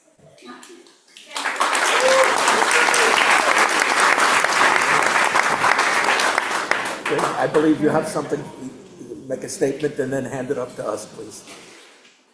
Ray Carter, two things. One is there's an update on the Plainfield Resilience Hub info sheet floating around. It's an update from what's in the town report. If you are interested, it's on a few different tables. And I'm also here to make a motion for a non-binding advisory resolution to petition the Vermont State Legislature to adopt the right to grow food and restore the regulation of farming and farm businesses to the Vermont Agency of Agriculture, Food, and Markets. I've never done this before, so I don't know if I say something else. I make a motion that, and so I am making a motion for the non-binding advisory resolution. Second, Jeremy. Okay, if you hand it up, I'll not the microphone. Thank you very much. Oh, that's mine. Here, you want a clean copy? Yeah, sure. Yeah, can I have mine? Yes.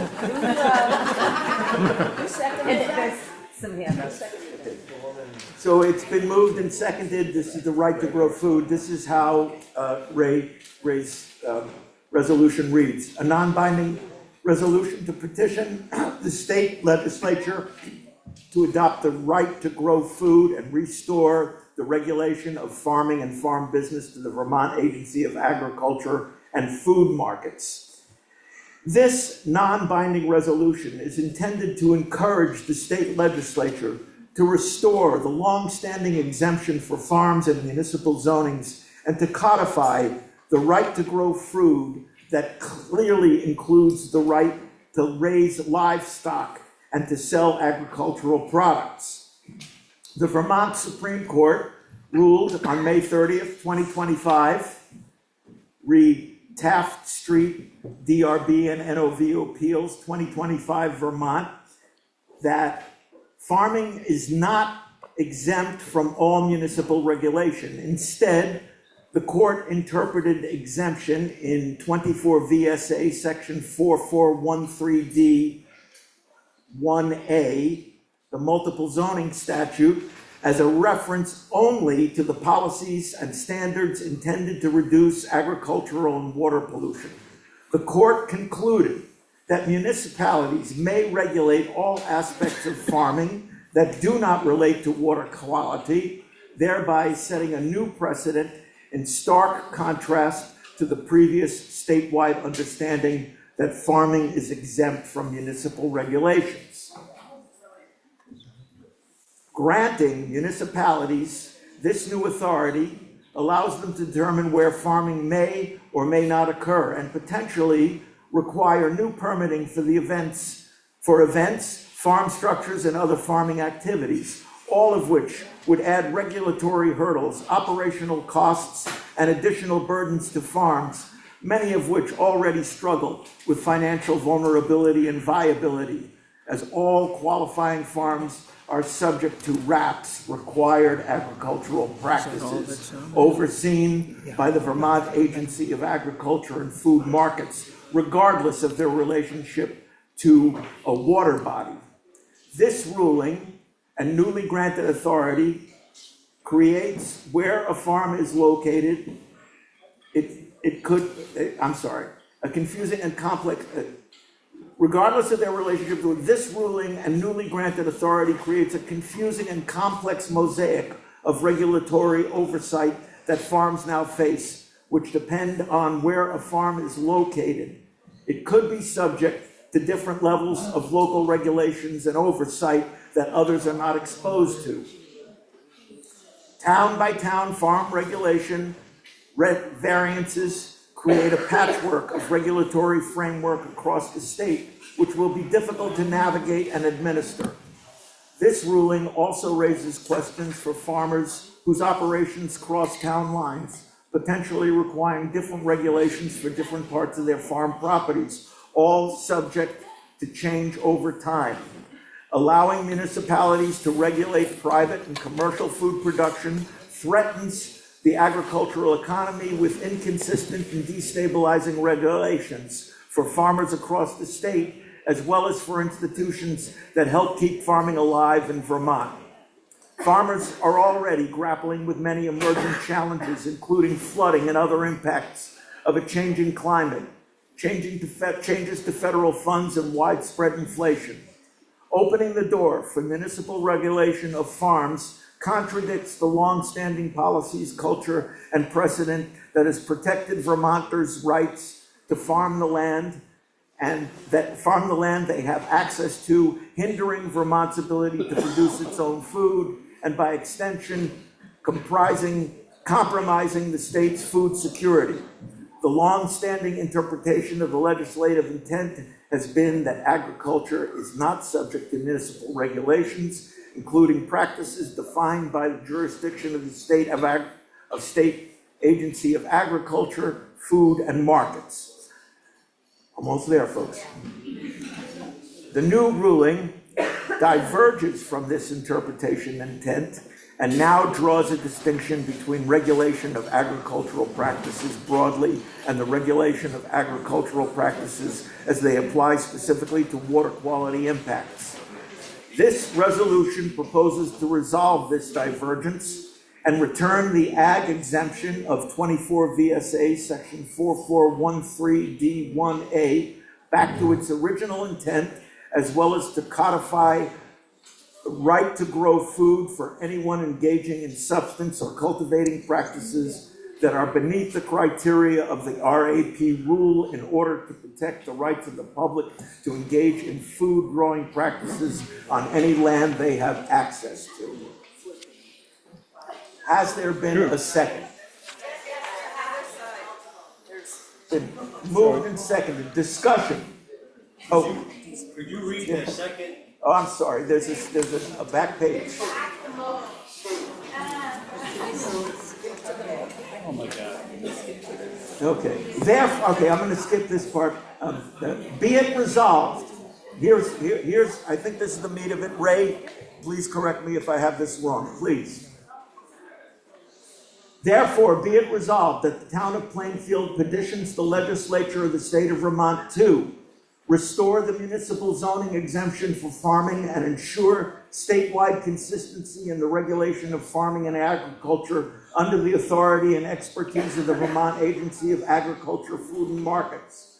Codify the right to grow food that explicitly includes livestock. Protect the right of Vermonters to grow, raise, produce, donate, and sell the food they have produced. Relieve municipalities of unintended regulatory burdens resulting from judicial interpretation. This resolution is in solidarity with ongoing organizing and advocacy of rural Vermont, the Vermont Farm Bureau, Agrimark, Cabot, Vermont Dairy Producers Alliance, NOFA Vermont, Vermont Association of Conservation Districts, and the Connecticut River Watershed Farmers Alliance, Farm to Plate, American Farmland Trust, the Land Access and Opportunity Board, more organizations and farmers and communities, and more across our state. Discussion. Now we've got, to this, Jan. Yeah, that's what I'm not calling on you, he's calling on you, I'm just pointing it out. he did call on. Okay. Yep. Toby Buxton, could you read sentence number 8 in paragraph 64? No, I'm just kidding, so that was way too much. So could you just read what the resolution is? I thought, I thought I just did, but I'm happy to do it again. Preamble, but, because I agree with that. But I'm happy to do it again.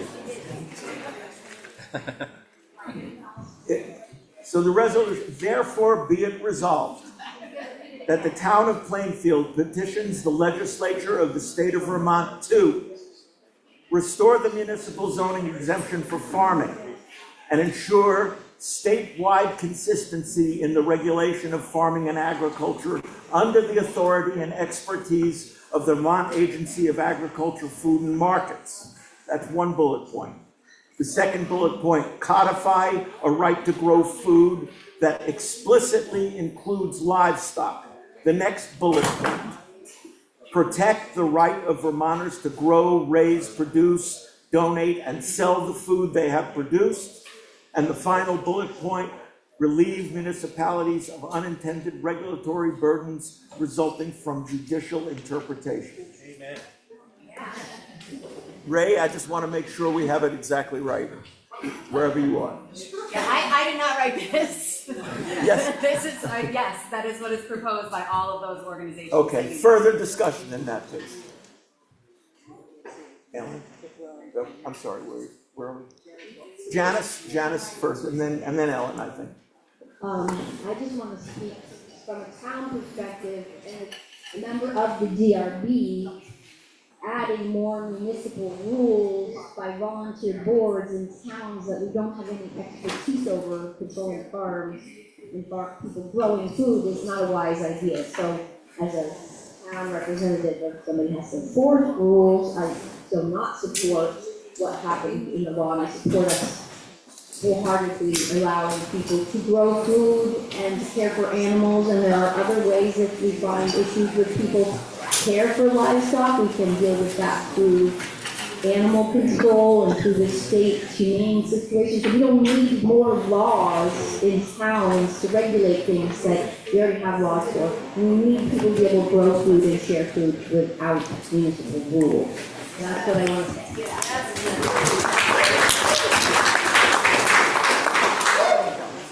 Ellen?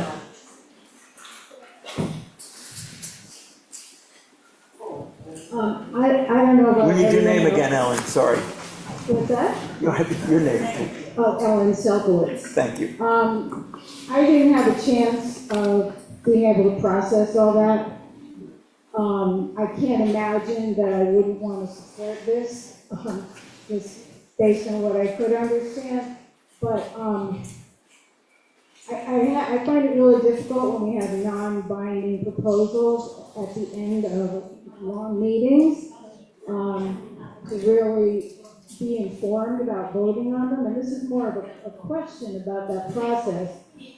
I know we can't warn these proposals ahead of time if they're non-binding, but can we at least get information ahead of time from anybody who is planning to propose something new?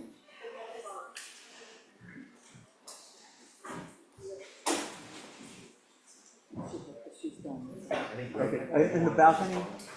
Yeah, I support what Ray does.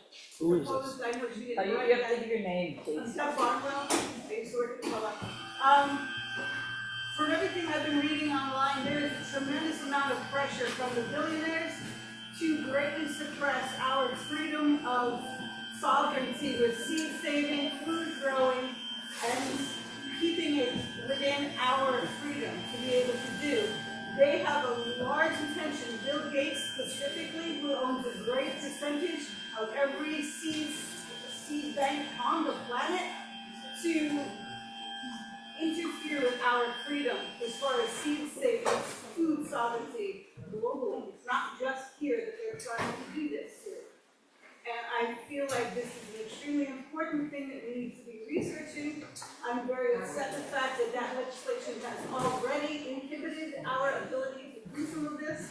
And they have every intention of pushing that envelope as far as they can. If something isn't done we're still on Ray's proposal. Anybody, any further discussion? Is it hand here? Ray? Ray Carter.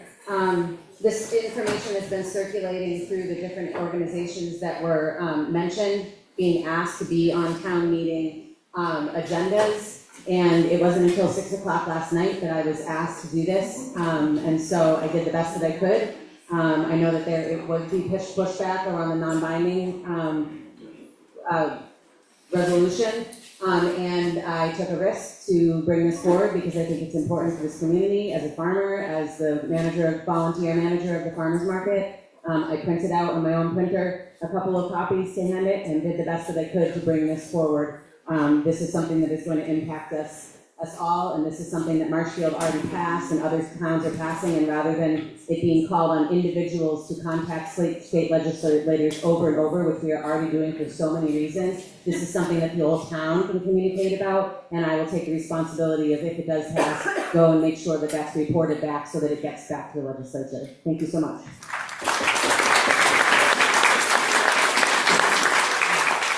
Are you ready for the question, or is there more discussion?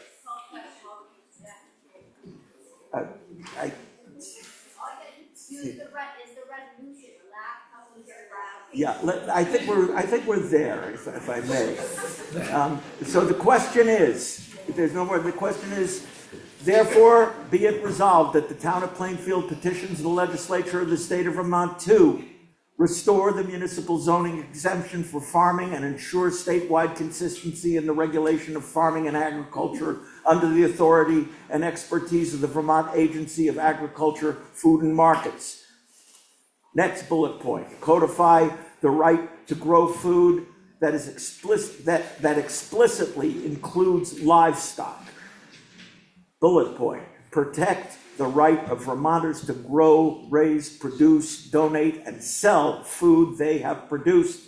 And the last bullet point, relieve municipalities of the unintended regulatory burdens resulting from judicial interpretation. All those in favor say aye. Aye. Opposed, no.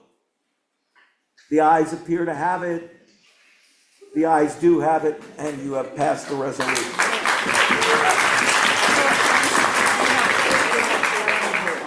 Okay, I got 4 people on stack.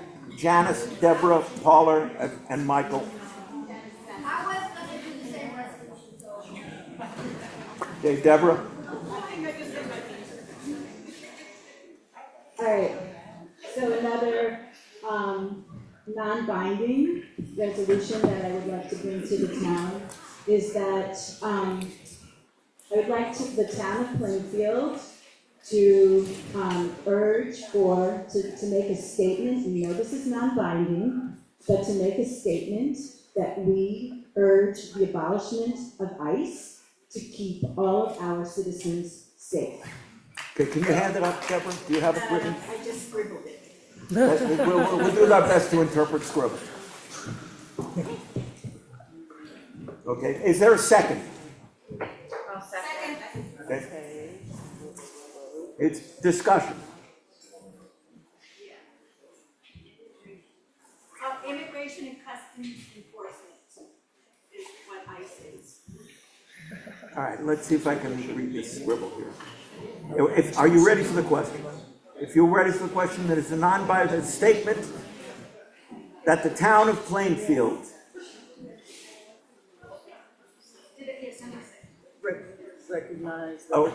recognize that the town of Plainfield demands the abolishment of ICE and to keep all of our citizens.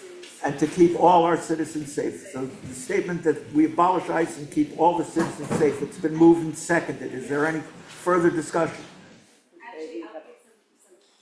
Yes, go ahead. I'd like to amend that. We need your name, please. Michael Moreland, I would like to amend that to all of our citizens and residents. Deborah, if that's a friendly amendment, we can just accept it. Yes, and I want to say that even though this is just a non-binding resolution, what's important about it is that this would go into the papers right? So others around the state of Vermont would see that there are towns that want to ensure that all their citizens and residents are safe.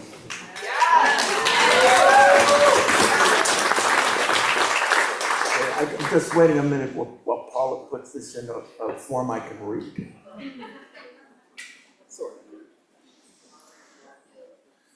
Any further discussion while we're waiting? In that case. So, wait.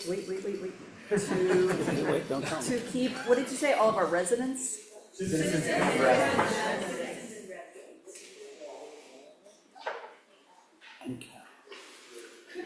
What you saying, cattle?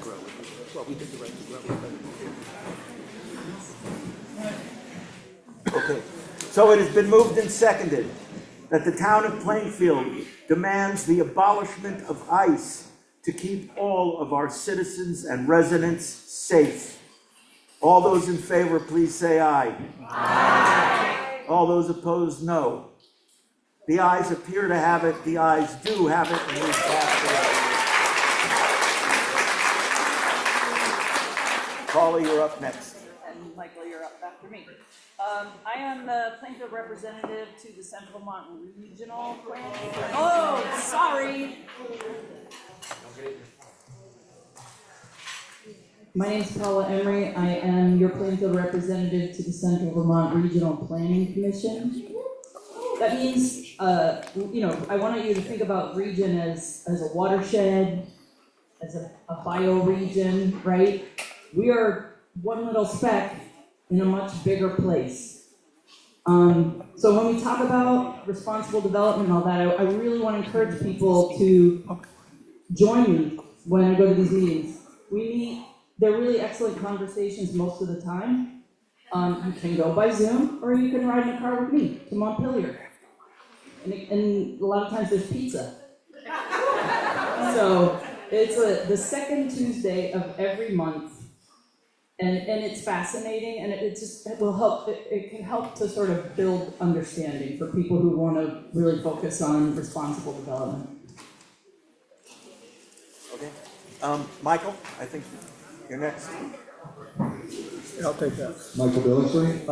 Before we all disband, I wanted to quickly also add that in addition to the people we know have been working out front, helping the town, and particularly people like Janet, Peter, and Karen, who sort of officially are visible as helping us recover from our disaster.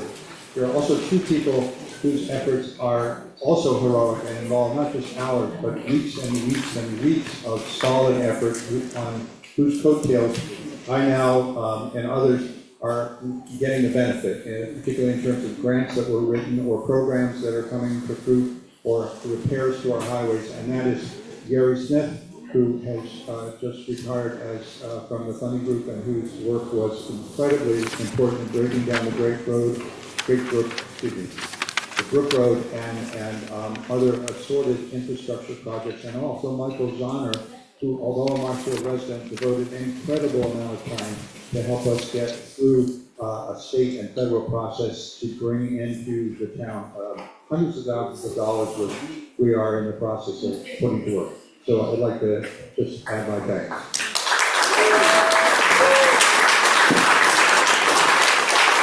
Peter Young bears up. Yeah, I would like to sort of make an announcement and to extend an invitation.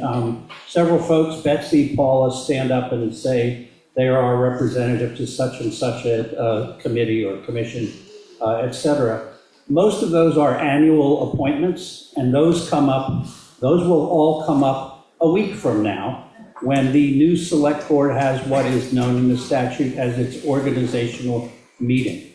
I can tell you in the approximately year and a quarter that I've been on the select board that we often get a request to appoint someone to a committee or a commission to fill a vacancy, and we don't know for how long that term is because we really haven't paid close attention to that for a while.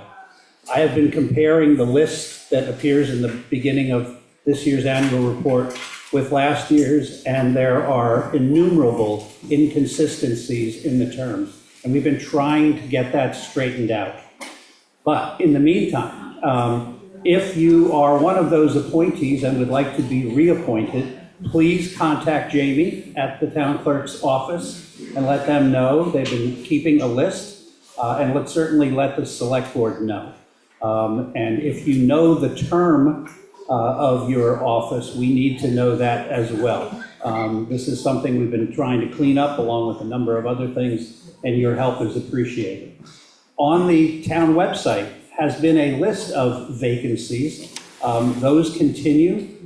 We need, and it's in the back of the report, we do need you all to chip in and help out. We cannot do it without the volunteer work. So please step up. Please let us know if you'd like to continue. Please let us know if you'd like to serve. Thank you.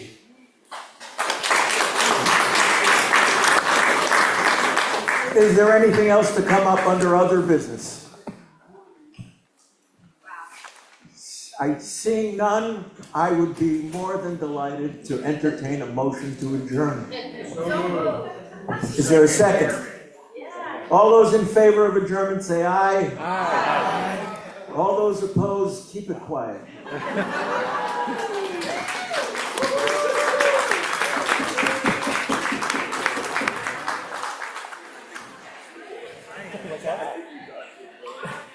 Yeah.